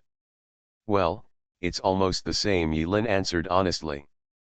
It was indeed almost the same. Amorendi was only a little bit close to being able to force out Yilin's ultimate move. Amorendi was depressed, but Yilin was even more depressed. Although Amorendi had a bruised nose and swollen face at the moment, in fact they were all skin injuries, which showed that Amorendi's ability to withstand beatings was maxed out. This is legend. For the first time, Yilin showed his true strength at the legendary level in front of Amorendi. Amorendi sat down on the snow, the excitement in his eyes not dissipating yet. This time Yilin punched him to the flesh. Not only did Amorendi not feel discouraged, but it gave him a glimpse of the tip of the iceberg at a higher level, and he was very excited. Brother, you said, what will happen 10 years later, how many guys are at your level? Yilin nodded, he did not deny it. His hardware strength has already reached the level of Apocalypse Knight. In hell, he single-handedly killed the alternate knight who had lost his alternate knight aura, Bartholomew Dillon, easily and instantly killing him with one move. But what Yilin is worried about now is that when they really come as Apocalypse Knights, they will be loaded with apocalypse modules by the gods, taking them to the next level. Watching Amorendi lower his head sadly, thinking. Yulin remembered what an old friend had said, and he told Amorendi exactly as it was. I remember an indestructible sword technique called the perfection of thousands of refinements. I would swing the sword 10,000 times a day, and persevere for 10 years. In a few years, it will be invincible. Amorendi suddenly realized. It turns out there is such a way to practice magical skills. Learned. Amorendi nodded quickly. Such a simple and unpretentious way of returning to nature is very suitable for me. You might as well give it a try. In the blink of an eye, it has been a year since Yulin became a civil servant. February 2113. Winter is coming. The early bird catches the worm. There is no snow in the south, it is pure cold. Yulin came out from Xiao 11's place and hugged her, clocked in, and gave her reports every day. He remembered that Molly liked drinking different brands of coffee, so he took some with him and returned to the capital. The capital was cloudy and the weather was bad. Boom. Boom. Boom. As soon as he entered Mo's house, he heard bursts of dull hammering sounds coming from the yard. Amorendi is forging iron. Well, to be precise, he is practicing boxing with the hardest alloy iron stakes. Others are just making wooden stakes, but he is making iron, and he is worthy of being unrivaled. Amorendi believed Yulin's lies, and he formulated a rigorous scientific evolution plan for himself. He practiced boxing with alloy iron stakes 10,000 times, legs 10,000 times a day, and stood handstand with weights for 4 hours. Yulin even told Amorendi the secret of breathing. Even if aura does not exist in this world, the benefits of scientific breathing methods are subtle. Therefore, practicing boxing has become Amorendi's daily routine. Where's Meng Meng? Yulin asked, holding 2 large bags of coffee in different packages. She said she didn't want to come back. Boom, boom, boom. Amorendi said with a straight face, while punching the metal pile hard. Under Amorendi's force, the ground and buildings nearby seemed to be afraid and trembling. Yo! Miss your granddaughter. Yulin smirked and poked Lao Mo's waist. Bah! I am so happy and free. Amorendi shook his head and said harshly. Then the gift I brought for Meng Meng will be placed here. I will go to school to see her. Yulin put the 2 bags of coffee in the room, ignoring the old friend who was hesitant to speak, and drew a circle. Leave Mo's house. Amorendi watched helplessly as the tempting circle grew from small to large, and then from large to small. Finally, he restrained himself from following and silently pounded the iron stake in front of him. Boom, boom, boom. After a set of combos, the alloy iron pile was interrupted by Amorendi. Sudden. Yulin's head stuck out from a mini portal that appeared out of thin air. You really don't want to go together. Get out of here, old man. Boom. Amorendi angrily stepped on the alloy pile into the ground. Yulin is still wearing a retro robe. He ordered several pieces, and this one was light cyan. Although Xiaorugzhia once said that senior brother looked better in white robes. But you can't wear the same clothes all day, right? Yulin's appearance did not cause any commotion. He has learned how to blend in without leaving a trace. Following like a shadow has been transformed into Yulin's passive skill. As he walks on the road, his sense of presence returns to zero. During the winter vacation, there were not many people in the school, so Molly stayed in the dormitory. Yulin entered the girls' dormitory for the first time and felt inexplicably fresh. Molly's dormitory is a single room, and there are no bloody plots. For example, she saw Molly's roommate changing clothes and said, "Since you saw it all," or something like that. Yulin stepped forward and knocked on the door. After waiting for a minute, no one opened the door. Yulin felt that it was not good to just rush in, so she continued to knock, knock, knock patiently. "Auntie, I have told you so many times that I have received an application from the school to stay in school during the vacation. Molly thought it was the dormitory aunt who came out to open the door wearing an ordinary little vest. The two small bumps looked round and unique through the vest. Little Molly may have just woken up, and she looks unkempt. Her messy hair can rival Pangenji. As she rubbed her sleepy eyes, the sling slipped to the side, exposing the curve of her collarbone. Awakened by the knock on the door, she didn't even bother to put on her shoes, so she opened the door barefoot. The moment the door opened, Yilin and Emily seemed to be separated by time and space. Emily's words suddenly stopped, and the two stared at each other, motionless. I'm here to see you on behalf of your grandfather." Yilin smiled and waved. Boom. Molly closed the door expressionlessly. 10 minutes later, Molly opened the door again. She put on a simple cotton-padded jacket and slender black pantyhose. Her face had obviously just been washed, and her bangs were moist. It seemed that she was in a hurry when she washed her face and accidentally got some on it. Water on hair. Molly and Yilin were sitting dully in the dining hall, eating breakfast. Because it was a holiday, there were not many choices for breakfast in the dining hall. Molly ate meat buns with white soy milk. "Can you make a call before you come next time? Didn't I give you my number? Don't tell me that you, like my grandfather, don't know how to use modern machines." Old antiques. Molly's mouth was filled with buns. "When I think of my slovenly appearance being seen by Uncle G, I feel inexplicably angry. Your encryption, I won't fight it." Yilin shook his head. Like an elder, Yilin asked Molly about things at school. Molly was angry for a while, and realized that the emotional intelligence of the old antique in front of her was not very low, so it was useless to be angry. She still told every detail of campus life honestly. Although Yilin's emotional intelligence was a little off, it was still very easy to deal with the little girl, and it didn't take long to make Molly giggle.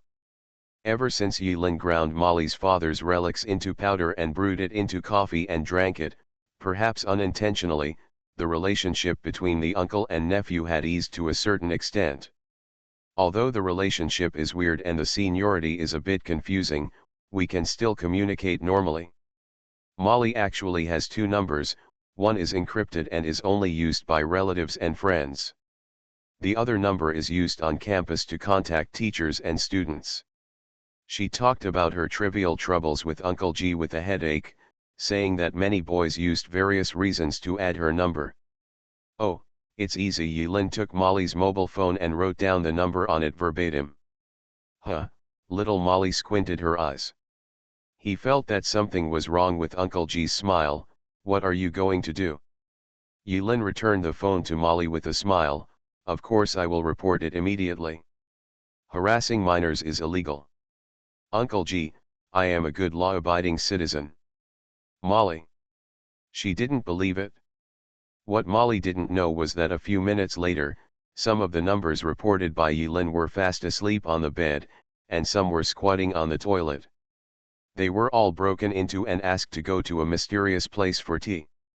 The two of them finished breakfast and came out of the dining hall. "If you have nothing to do, you can go home and see. Your grandpa misses you very much." Yilin thought about Emorendi's troubled face and couldn't help but persuade him. Molly lowered her head and struggled for a while, then shook her head vigorously. "No, my dad said that only when a person learns to live without relying on others can he truly grow. I can't rely on my grandfather all the time." A moment of silence. "I mourn for your grandfather. Uncle G is so weird and weird." Yilin took little Molly to visit the campus. He was just here to take a look and had no other intention.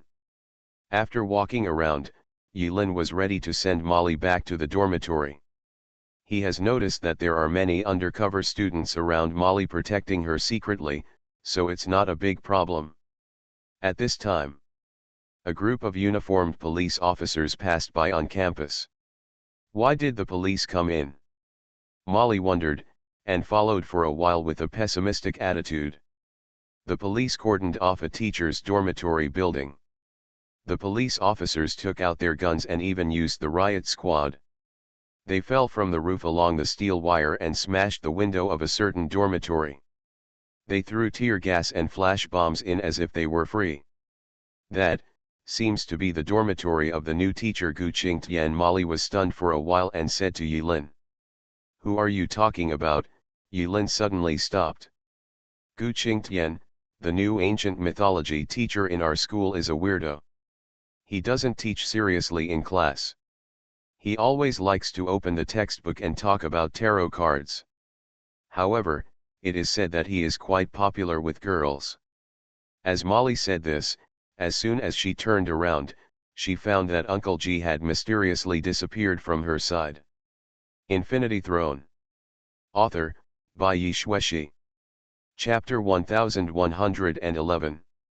There was no one in Gu Qingtian's teacher's dormitory.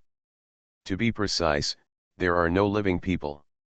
Yilin appeared in a room filled with tear gas smoke, and everything was silent. There was only a corpse named Gu Qingtian not long ago lying inside. On the chest of the corpse, there was a tarot card quietly placed.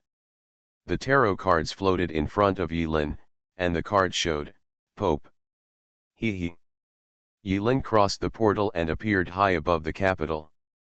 This card is a mass-produced version by the manufacturer. The manufacturer is also noted on the back corner of the card. Yilin grabbed the card and started following the Pope tarot card. Soon, following Ruiaoruao's reason, he found Gu Qingtian's home. After a simple search, Yilin discovered something. This person wasn't called Gu Qingtian at all. Old Mo, help me find out how this person named Gu Qingtian got in. Damn it! How dare you attack my good granddaughter? When Mo Rendi heard this, he was furious. With a flick of his long sleeves, sand and rocks flew in the courtyard, and the turf lifted up. Don't get excited. Yilin pressed her palm lightly, suppressing Mo Rendi's movements, and then the dust settled. If I guessed correctly, it should be an acquaintance of mine. Acquaintance? Mo Rendi calmed down. Good guy or bad guy? What he meant was whether you, an acquaintance, was an acquaintance who could be beaten to death or an acquaintance who couldn't be beaten to death. The kind that deserves a beating. Mo Rendi understands. He quickly dialed Zhao Yulong's number and asked his men to investigate the matter thoroughly. After Yilin became the administrator, there were not many things in this world that could be hidden from his detection. The 4 knights who arrived in the real world ahead of schedule and lived in a corner of this world with unknown identities, precisely because they were intruders and because they had the permission of tourists, avoided administrators' probing.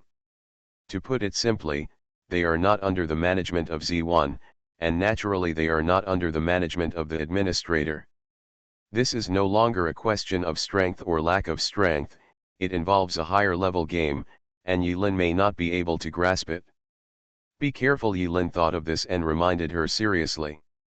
When Mo Rendi heard this, he frowned. This is his old friend, reminding him for the first time, be careful. Death Knight. Gu Tianqing. Resurrecting a dead body? Death Knight's abilities? Are you still struggling? Gu Tianqing. Yilin recalled the conversation with Gu Tianqing at the end of Hell, in the 9th level of the mythical city of Babylon. And the devil card he played on himself. Gu Tianqing is still thinking of ways to resist his fate. No matter how hard you or I try or struggle, the result is already destined before the beginning. This is not the path you should take, so farewell, my president. Could it be? Old Mo, by the way, ask them to help me check 3 people. Yilin drew a small circle around her, which connected Molly's room. He fished something out of the circle and found a light blue striped vest. No, he stuffed the vest back into the circle. Under Mo Rendi's murderous gaze, he fished out a pen and paper. Ming Meng's room is really messy. Putting aside the facts, Yilin calmly wrote 3 names on the borrowed paper after clearing her responsibilities. Gu Tianqing. Myrian Artoria x Pendragon. Connor D. Solomon. Why is it the song of birds again? Rendy's head hurts when he hears the chirping of birds. He felt that his only weakness was that he could not hear the birds singing. 3. Rendy looked around, suddenly noticed something, turned his head and asked questions. Unfortunately, there was another person who was too dark, so I didn't have time to ask his name. But I guess, even if I asked, in the vast sea of black people, you would be like trying to find a drop of ink from an ink tank. I find it quite difficult, Yulin said regretfully. Sure enough, I understand. Rendy clenched his fist and said, want to do it in advance. Yulin was silent, seeming to be thinking about this issue as well. After a moment, Yulin smiled and shook his head. No need for now, let's check first. When it came to confidential elements, Rendy did not ask Zhao Yulong to investigate as usual, but instead used the power of the Mo family. On the surface, Rendy looks like an invincible and reckless man, but in fact, their Mo family also has a lot of people, but he is just too lazy to use them. Although many of the 3 names Yulin wanted to investigate had the same names, and the areas involved were all over the world. But at this time, the powerful side of the state machine was fully revealed. A week later, a detailed document was solemnly delivered to Rendy in the form of an encrypted USB disk. A bunch of information with the same name is recorded on the USB flash drive. By the way, I also checked the process of how Gu Qingtian sneaked into Capital University. The body found in Gu Qingtian's dormitory was indeed Gu Qingtian, who Molly and other students had been with for a semester, but his true identity was a university teacher majoring in history named Gu Xiaoshang, but not I know why. During the recruitment process, Gu Xiaoshang turned into Gu Qingtian inexplicably. There was no mistake in the whole process, but what is very strange is that Gu Xiaoshang became Gu Qingtian, which is incredible. Sure enough, it was him. Yilin looked at the information and nodded. Gu Tianking's tarot cards, different decks, different card faces, have different effects. He most likely borrowed the ability of the hermit to achieve the perfect hidden effect. Yilin followed the reason and touched it, and it was a pity that it broke halfway. Yes, life and death were cut off. Gu Tianqing seemed to have evaporated from the world, leaving no trace. The Holy Empire of the Incas has been sealed off to the outside world, and I can't get in, but I found some ways, and a little bit of the information inside was revealed. There are 5 people named Connor Solomon, but there is a capital pinyin in the middle. Only him. The capital pinyin Rendy refers to D. Rendy and Yilin once again borrowed Molly's computer. In fact, in the entire Mo family, only Molly's room has one. Their heads were squeezed together, and they quickly browsed the encrypted information in the USB flash drive. In my opinion, this seems to be an ordinary top-level mercenary. Yilin nodded and clicked on the next folder. There are not many people with the surname Pendragon, and the person whose full name is Myrian Artoria X Pendragon does not have the same name. She is the only one with the same name. Just like Miriam said back then, her family's glory needs to be restored, and the number of people is withering. Now Myrian is still a blonde child with no hair at all. As for Gu Tianqing, among the more than 100 people with the same name named Gu Tianqing in the country, Yilin could not find anyone who matched his impression of Gu Tianqing. Data browsing completed. The 2 old antiques moved their faces away from each other. Brother G, what should I do? Rendy stood in the corner of the room holding his fists and asked coolly. I'll ask my boss. Yilin frowned, and after finishing his sentence, he drifted away like a gust of wind under Rendy's puzzled eyes. Yilin fell from the air. Outside the 20-story building, Yilin walked calmly along the outer wall, like a person with the power of a spider. Xiao 11's apartment was not far away. Yilin remained silent, hid the Pope card that he had been considering along the way in his arms, and went straight upstairs from the balcony without taking the usual route. Press the doorbell. Alala administrator, here you go again. The young woman was greeted in loose home clothes. Yulin took a moment to look at her and found that the young woman's figure and appearance were completely different from before. Was replaced? The previous backup was broken, so I replaced it? But it doesn't matter, their memories are the same. Xiao 11 rubbed her eyes and walked out of the bedroom with pink plush slippers that didn't fit her feet. She walked toward Yulin, stretching out his arms. Hug. Yulin has long been numb to this, and her heart feels like water. Hug, lift high again. Daily tasks, 1/1. After transferring the log file to Xioxi for review as usual, Yulin asked about Gu Tianqing, Connor, and Million that existed in the real world. The last old guy, hey Yulin, wasn't familiar with him, so he didn't ask. Ah, I'm going to make some coffee for the administrator. Xioxi, you can only drink milk. Only by drinking milk can you grow taller. Do you understand? The two talked, and the young woman and the servant cooperated to prepare refreshments for them. I know, Mom. Xiao 11 responded obediently. Are you like this, fun? Yulin asked, twitching the corner of her mouth. It's fun, of course it's fun. Xiao 11 nodded without any sense of being a god, which made Yulin feel a sense of despair again. This mere god is a bit unreliable, you can say it. Yes, their bodies have always existed in the only reality. Then, Yulin's eyes narrowed slightly, and he made a gesture of wiping his neck. What will happen if I go ahead? Guess. Xiao 11 threw the puzzle at Yulin with a smile. At this time, the coffee and hot milk were in place. Yulin drank the hand-brewed black coffee and kicked the puzzle back. No dog can guess. TCH, it's boring. Xiao 11 said vaguely while drinking milk in a habitual manner. If you kill their only reality in advance, they will naturally disappear. That's right, all of a sudden, bang, gone, this kind of disappearance. Hearing this, Yulin began to think about the feasibility of this. Actually, do you really think that this is good for us? Xiao 11 reminded. Then, now is the time for questions. If you are them, a chess piece on your chessboard, you are being cheated. If you take it away directly, what would you do? While talking, Xiao 11 wanted to make the question and answer session more vivid, and the room where the two of them were in suddenly turned into a bright galaxy. The two of them were floating in the center of the galaxy. The shining light formed a chessboard, and the stars turned into chess pieces. Xiao 11 held the milk bottle with her left hand and took one of the pawns with her right hand.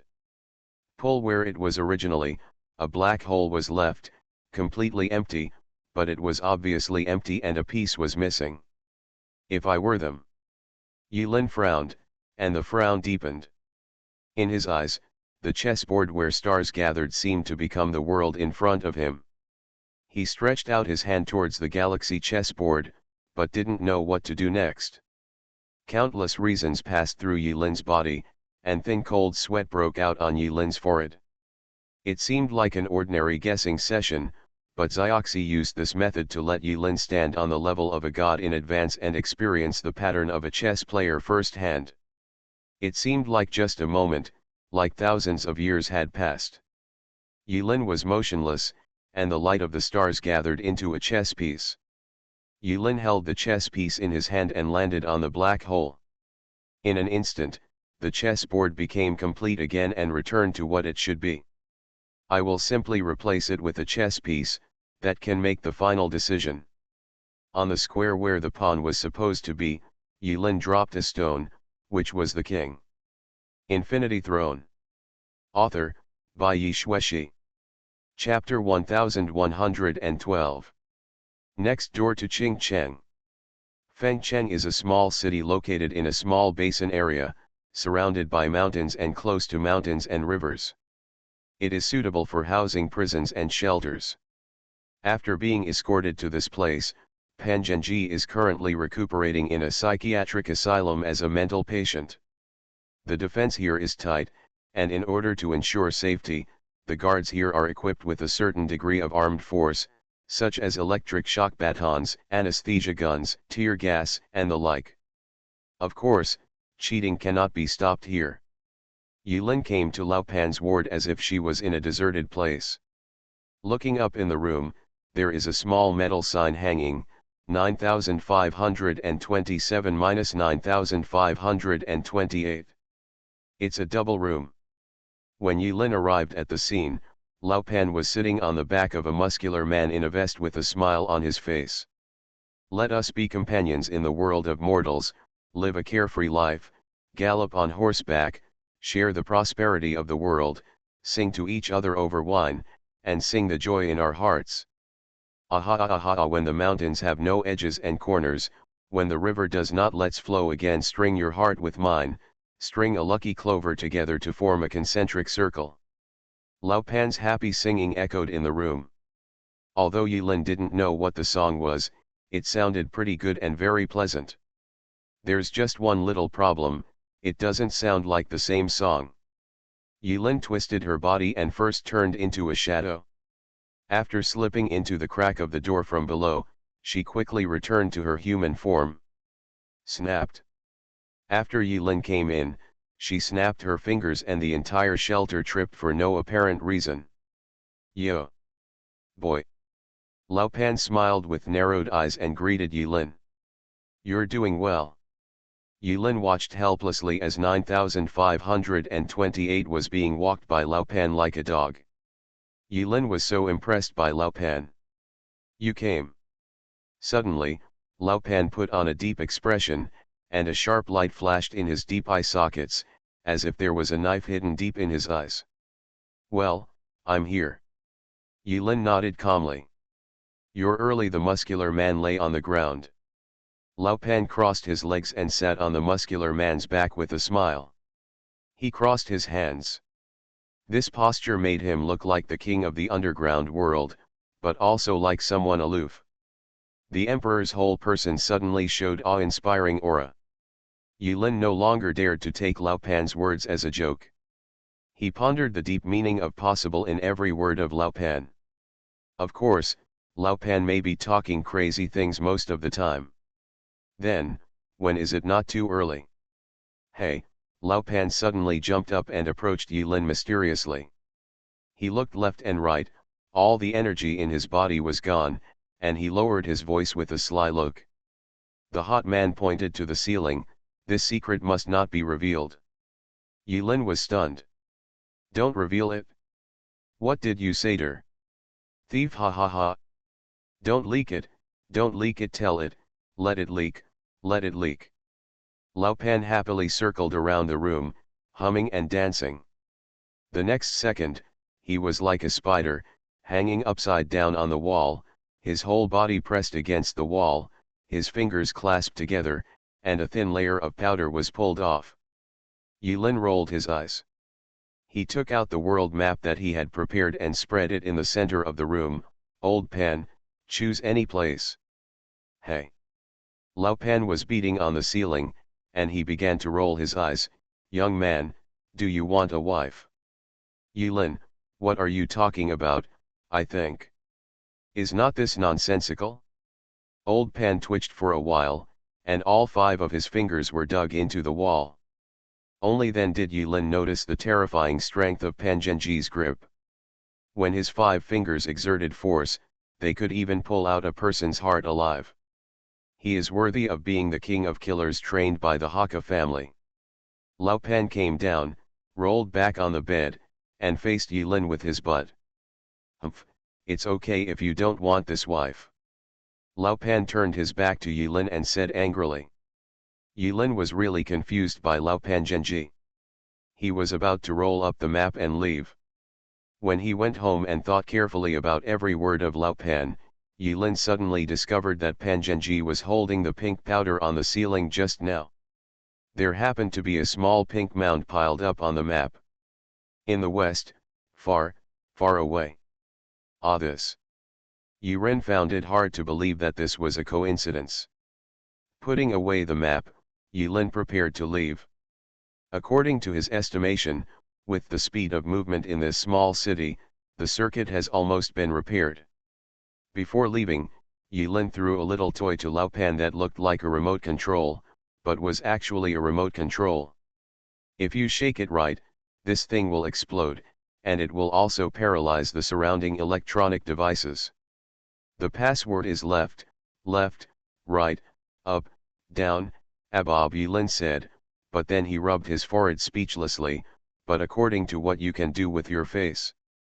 Judging from the operation of the password, even if I don't tell you, you will naturally be able to use it when you need it. As if he had found a treasure, Lao Pan grabbed the remote control and rubbed it in his hand. Even if the wooden remote control is discovered by the containment staff, there will be no suspicion. Hey. On the way back, Yilin was hesitating whether to go back to the snowy mountains to isolate herself, or to go back to the capital to find Mo Reni. In the end, Yilin decided to return to the capital. Along the way, Yilin was thinking about Lao Pan's words. Now he seems to be suffering from PTSD. Lao Pan's word left seems to be problematic for him, and the word right seems to be problematic as well. It really hurts his balls. He even came up with an idea: as long as you can speak well to Lao Pan, what if I become the president of Tiankai Guild for you? Etc. There is no longer him in this world. Where will the Apocalypse Guild come from? Wrong. Yilin was in mid-air, her steps stopped, and she almost crashed. In an instant, he felt cold all over his body, and he was terrified when he thought about it. While chatting with Xiao 11, he subconsciously ignored a very important fact. There is a serious logical flaw in this. Xiao 11 said that the Apocalypse Knights are from artifacts, but they are the only real body. If they die, they will disappear.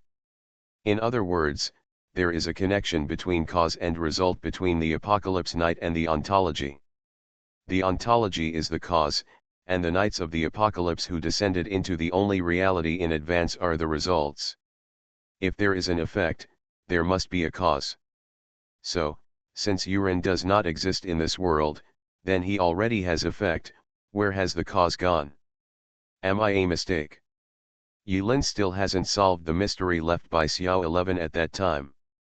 But he felt he was not far from the answer. Yuren, who was worried, returned to the capital. After several teleportations, he landed in the Mo family's house. Mo Rendi was in the yard, beating the iron pile, shaking his head and sighing. Yilin was about to ask Mo Rendi why he was sighing, but he soon noticed a wooden photo frame standing under the eaves. In the photo frame were photos of Men when he was a child. Yilin silently walked to Mo Rendi and patted Lao Mo on the shoulder. "Miss your granddaughter." Mo Rendi smiled coldly. "Impossible." "Ha. Please remember your unruly appearance now, Lao Mo." Yilin thought happily. Putting aside the question of wrong for the time being, Yilin sat next to Mo Li's photo, cracking melon seeds and watching Mo Rendi practice boxing. It has to be said that Mo Rendi's moves are smooth and concise, without any unnecessary movements. They are perfect, which is pleasing to the eyes of onlookers. Mo Rendi hammered down another iron pile. When he was about to call someone to send a new one, he waved to Yilin with a dark face. "Brother G, sit down and block the light." The whites of Yilin's eyes rolled up. "If your eyes are not good enough, just say so." "Bah, my eyesight is much better than yours." Mo Rendi secretly looked at the photos and missed them, but Yilin blocked them with his butt. Mo Rendi walked around a few times with the steps of returning to his original nature, but failed to get around Yilin's block. With a dark face, he rose up and punched mediocrely. "Look at the punch. Damn it, you don't have martial ethics." When Yilin saw that Mo Rendi was actually using his real skills, the punch seemed ordinary, but it hit along the cross-section of reason. "Look around." Yilin hurriedly drew a circle in front of her, preparing to wait for the enemy to throw herself into the circle. "Hey? Don't even think about using the same move on me for the third time." Amorendi smiled coldly, his fist turned into a knife, and he cut across the edge of the portal. Yilin's expression changed, and so did Amorendi's. Just when his palm was about to chop at the portal, he noticed something was wrong and changed his moves again. He jumped up high and landed hard, with a kick to the head. Call. Yilin breathed a sigh of relief. This was no joke. When the portal opened, it was equivalent to forcibly linking 2 points in space together, which was inherently unstable. During the teleportation process, if any object is stuck in the middle of the door and the teleporter is closed, the power of space will cut the object in half. Of course, the power is quite impressive, but generally no one would be so stupid as to send a certain part of their body into the circle, so Yilin generally would not use the portal as a means of attack. The two quarreled for a while. Amorendi knew that this was his home, so he looked very serious, but in fact he wasn't too serious, so he was holding back. Half an hour later, the two old antiques were lying on the ground panting. Old Emo, I'm going on a long trip. Yilin turned her head to the sky and said, to be honest, I have a hunch that this trip may take some time. Okay, Amorendi said with a straight face. He flicked his sleeves, and Molly's photo frame was suddenly taken into Amorendi's hands. He breathed on the glass, rubbed his sleeves on the glass. After a few clicks, he turned around and left a message, be safe. You are listening to Novels at Bless Up channel. Wish you happiness and luck. Please subscribe to receive new novels. How do you feel about this novel? Please like and leave a comment. Infinity Throne. Author, by Yi Shueshi. Chapter 1113. The ancients felt that the world was vast and boundless because they could only use their feet to travel. With the iterative updates of transportation vehicles, the world has gradually become a map concept in human eyes. Yilin gradually understood why the world as big as Nyo was just a small ship in the eyes of God. Not only because this ship can be capsized, but another important reason is that God's pattern is very big, tall, and big. Yilin spent 10 minutes and teleported several times, crossing the Himalayas and heading west to the border of the Tower of Death server. The light red light curtain, densely filled with the birdsong of No Pass, divided the world in front of Yilin into two. This is the border. Yilin smiled slightly, stretched out her hand, and prepared to cross the border. This boundary cannot block the administrator. As a civil servant, although he often has to make reports, clock into work, raise his head high, and give hugs, but because of this, Yilin has experienced a long-lost freedom. No more trials, no tasks, no more struggle between life and death, no more intrigues with others, just live simply and purely. This is freedom. Ah! Freedom. Yilin opened her arms, inexplicably igniting her middle soul, and prepared to be a dog with authority and cross zones. But just when he was about to cross the border, Yilin suddenly noticed that a dilapidated stone house was built near Lake Bokhash at some time. There was no before. In 2123, before Yilin entered the Age of Gods, she crossed the border with Gu Tianqing and Miriam. They passed by Lake Bokhash and had a delicious picnic. Yilin stopped. His eyes were fixed on the stone house. No, it's not that it didn't exist before, it did exist in the past, but in Yilin's future, this stone house no longer exists. A person walked out. A woman. A blonde woman. Do you want a wife or not? It's okay if you don't want this wife. Yilin watched the blonde woman step out of the stone house expressionlessly, and the sound of Pangenji's voice reverberating in her mind. I'll hum your uncle Pangenji. Yilin cursed loudly. This time the misunderstanding is huge. Yilin thought that when he came to the Tower of War area, there would be clues about the resurrection of his late wife Xiaorugjiu. But maybe Pangenji was really talking nonsense, or the wife he mentioned was not the same person as the wife Yilin understood. Forget it, no matter what, the misunderstanding is big this time. The woman who walked out of the stone house was Miriam. It was Miriam who was pushed by Yulin at the end of hell and pushed to the position of Knight of the Apocalypse with her own hands. It's been a long time. Yulin forced a smile on her face, and just after saying 2 words, she saw Miriam take a step, and in the blink of an eye, she had crossed nearly a kilometer and arrived at the border. Her fair face was close to the border, only 1 centimeter away. Rin, you are indeed alive. Miriam stretched her right hand into the void, and around her pitch-black gauntlet, streaks of black lightning tore through the space, and the space shattered. Miriam pulled out a black and red handful from the crack in the space, exuding as strong a sword with an ominous aura. This sword is exactly the same in shape as Miriam's holy sword, but the whole sword gives people a completely opposite feeling. Miriam smiled coldly and slashed at Yulin with her sword. The dark aurora tears the earth apart. Bang bang bang bang. Behind Miriam, water columns tens of meters high burst out on Lake Bakhash. Yulin's expression changed. He recalled the fear of being cut off in half by Miriam with a sword, and quickly backed away. Ding! The terrifying sword was blocked by the light curtain, and Yulin realized that Miriam was unable to cross the border. Boom! Boom! Boom! The current scene seems a bit ridiculous to outsiders. On both sides of the border light curtain, Yulin sat here, watching helplessly as Miriam punched the border. The font of no pass kept flashing, with a clear warning. The seemingly overwhelmed light curtain blocked the War Knight's iron fist that could crack mountains and rocks. Zioxy is awesome. Zioxy, you are really awesome. No wonder you are not worried about the Knights of the Apocalypse causing trouble, you are confident.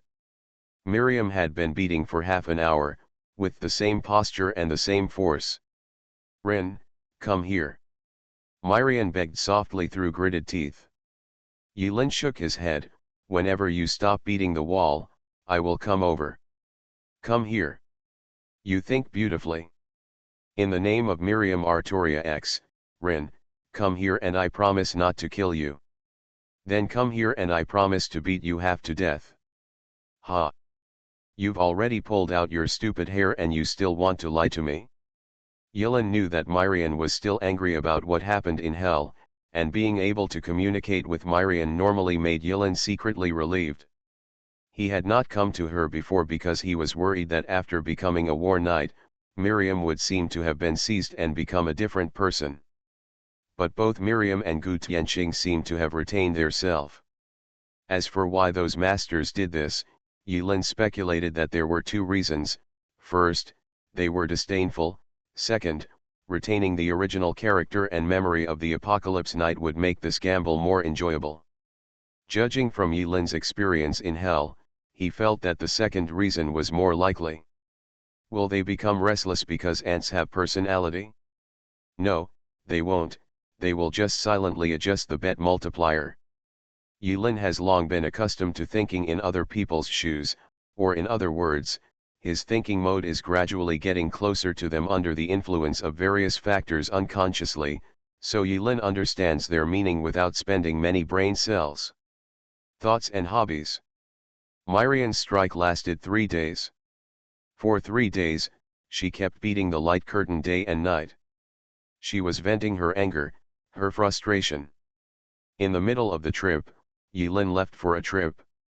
When he came back, he was carrying a wild boar as tall as a person on his shoulders. His posture was like that of an experienced hunter. The wild boar rolled its eyes, its hair was scorched, and its skin was slightly blackened. If a forensic doctor came to examine it, it would be obvious that the wild boar was blown to death by the murderer. This is the food that Yulin worked so hard and traveled thousands of miles to get. The bitterness in it is insignificant. In front of Miriam, Yulin used local materials in the wild to remove the hair from the wild boar, clean the internal organs, wash it, pickle it, apply dipping sauce, sprinkle it with powder, and brush it with honey. The above process took nearly 40 minutes, and Miriam's hammering of the wall was a little slower.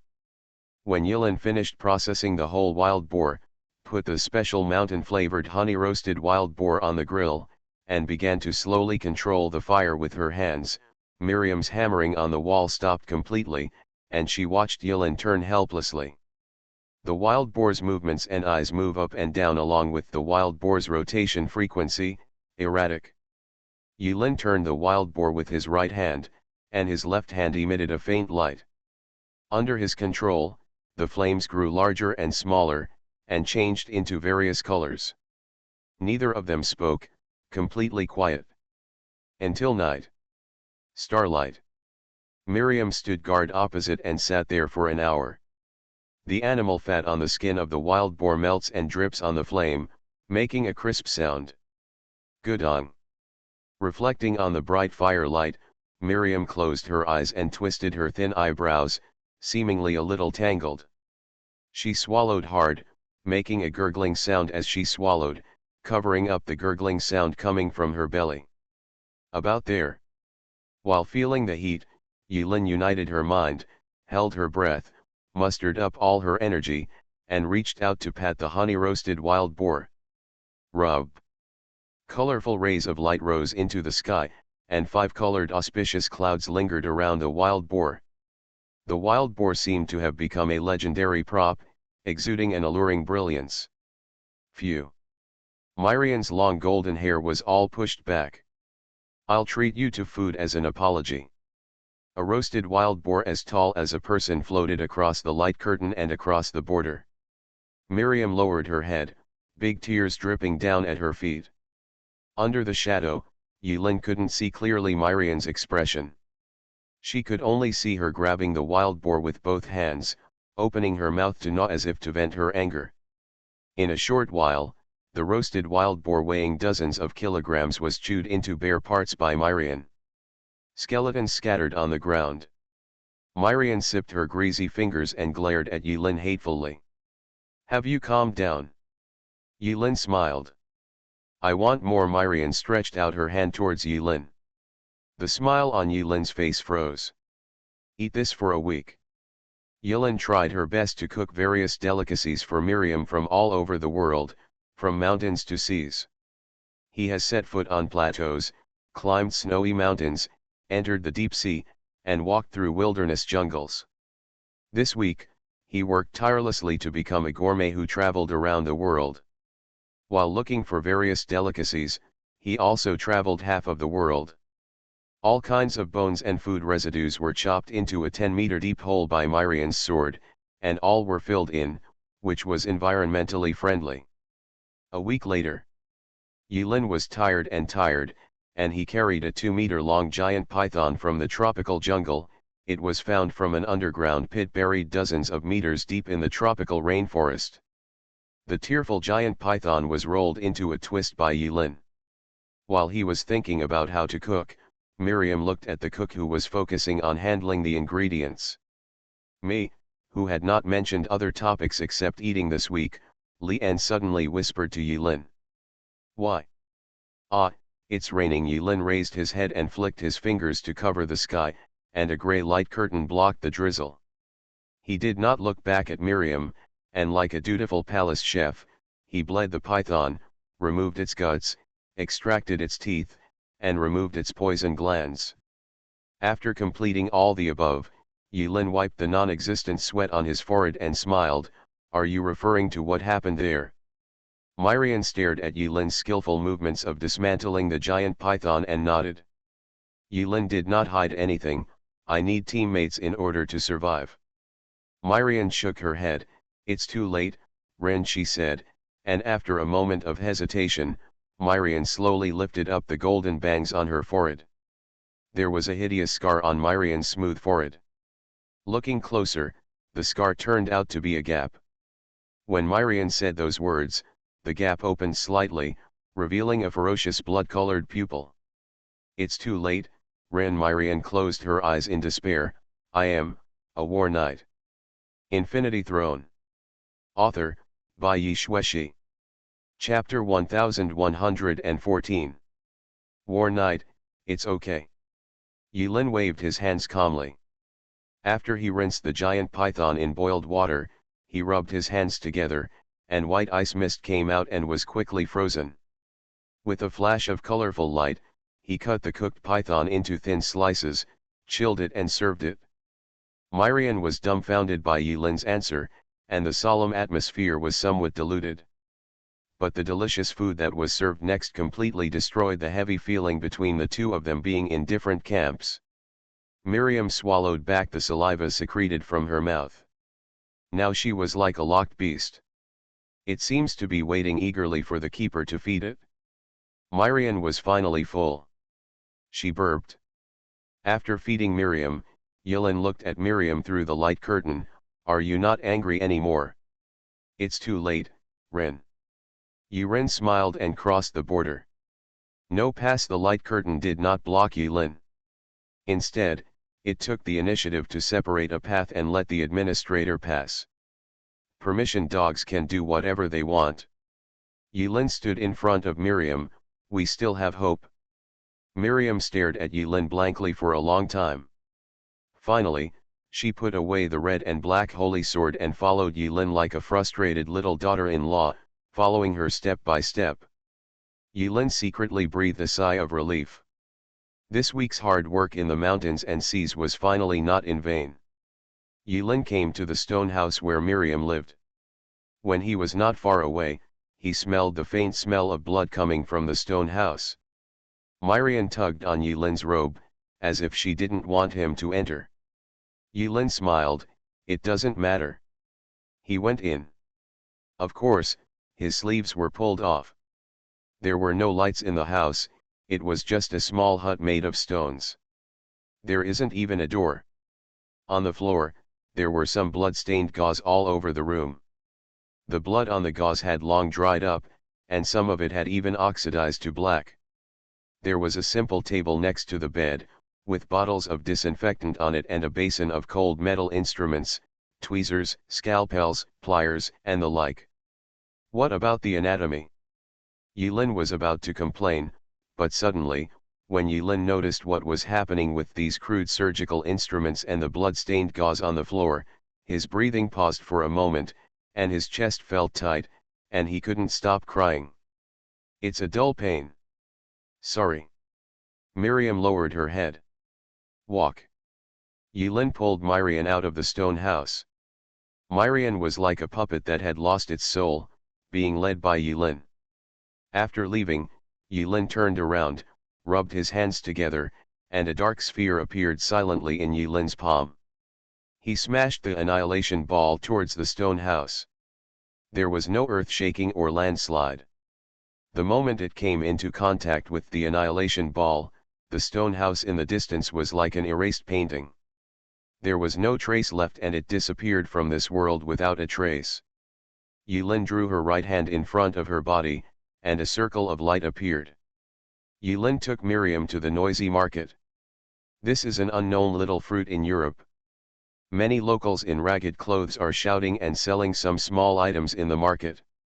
Yilin took Miriam to a small stall selling masks. I want this mask. He took a fancy to an exquisite lady's butterfly mask, with white lace tattoos on the black butterfly edges.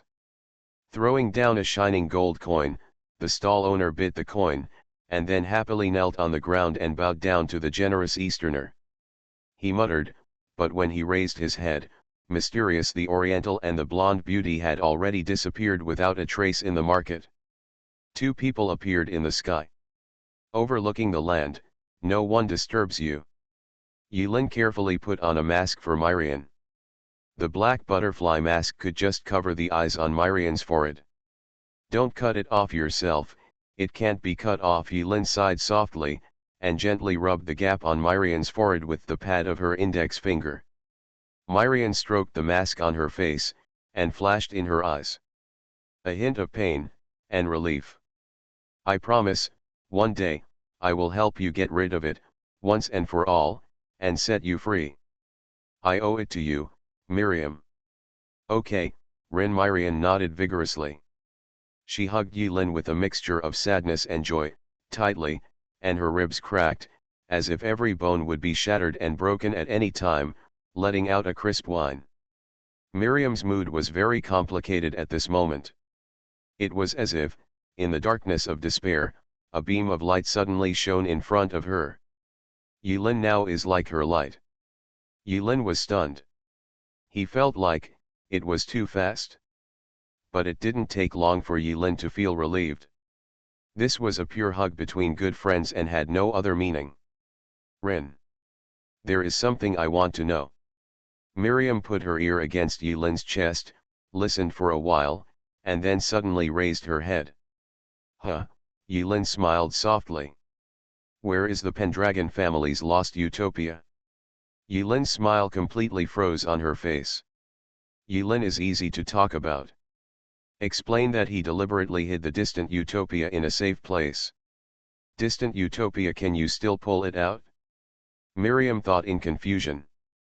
However, although she still believed it, she felt that the cook would not lie to her, and the rice would be delicious. After Yulin bought a mask for Miriam, she asked about what happened after coming out of hell. Sure enough, as Yulin had guessed, after Million came out of hell, she discovered that this was the year 2111. She suddenly realized that she had returned to the past. At the same time, she also understood her identity and the mission she carried. She must win victory for the Lord of War behind her when the end comes.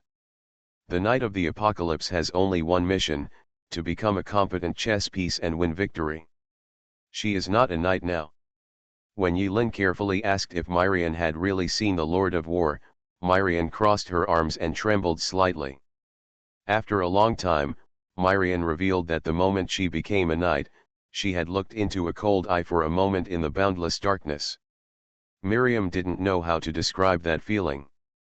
But her pride, her conceit, her anger, her sadness, after Yulin pushed her into the abyss, the complex emotions in Miriam's heart disappeared completely after looking into that eyeball. Without a trace, it feels like being erased. She didn't even have any dialogue or communication with the Lord of War, but she understood the meaning of her existence and everything.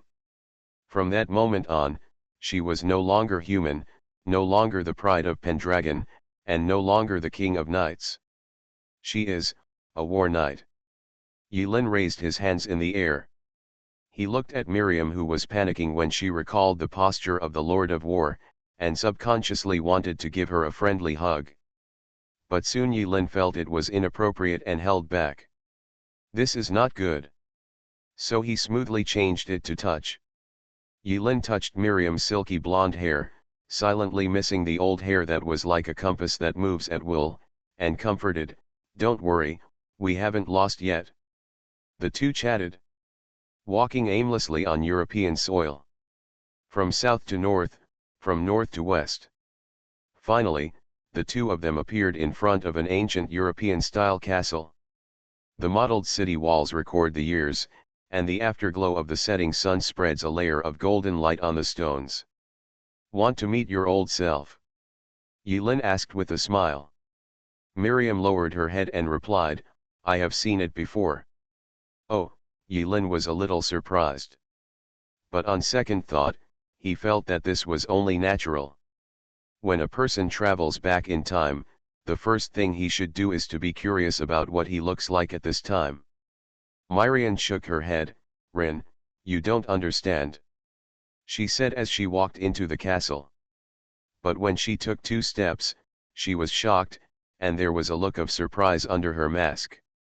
"What's wrong?" Yulin noticed Miriam's emotional change and felt strange. Myrian didn't say anything. She lowered her head and thought for a moment, then took off the black butterfly mask that Yulin gave her as a token, and took a few steps forward. The next second, the surrounding scene was distorted, and Yulin's expression changed. Miriam, who was supposed to walk into the castle, appeared 100 meters away. She tried walking several times, but was still unable to enter the castle, as if in the dark, there seemed to be an invisible force interfering with her. Once she put on the mask, Myrian was able to do it again. The two looked at each other, dumbfounded by this strange result. "This is interference, isn't it too perfunctory? It turns out that wearing a mask can break it, Can this navigator get some refreshments? Yulin knew that this was the result of the navigator's interference, but what he didn't expect was that the navigator turned a blind eye to Miriam's wearing a mask. This really opened Yulin's eyes to the loopholes in the rules thing, etc. But after feeling dumbfounded, Yulin thought seriously for a few seconds and thought of a possibility. Could it be because, the loophole itself is not because of the mask, but because this is the mask sent by the administrator? Million, wait a moment, don't go in first, I'm going to do a little experiment. Yulin located the coordinates of the market where she bought the mask, opened a portal, and asked Miriam to try making a mask herself. Whether you are robbing or buying, the source of the mask is not a problem. Miriam clutched the black butterfly mask and reluctantly stepped into the portal. After a while, there was a commotion from the crowd on the other side of the portal, and someone seemed to be crying. Miriam returned holding a gypsy-style wedding mask. Under Yulin's instruction, she put on the mask she bought and tried to enter the castle. Before entering the castle, she was pushed 100 meters away by the navigator's interference again. Miriam was stunned. She is not stupid, and now she certainly understands that the changes in these two experiments are due to the different origins of the masks. Yulin showed her cards, and pinched her index finger and thumb. Sorry, maybe it's because my authority is a little higher than yours.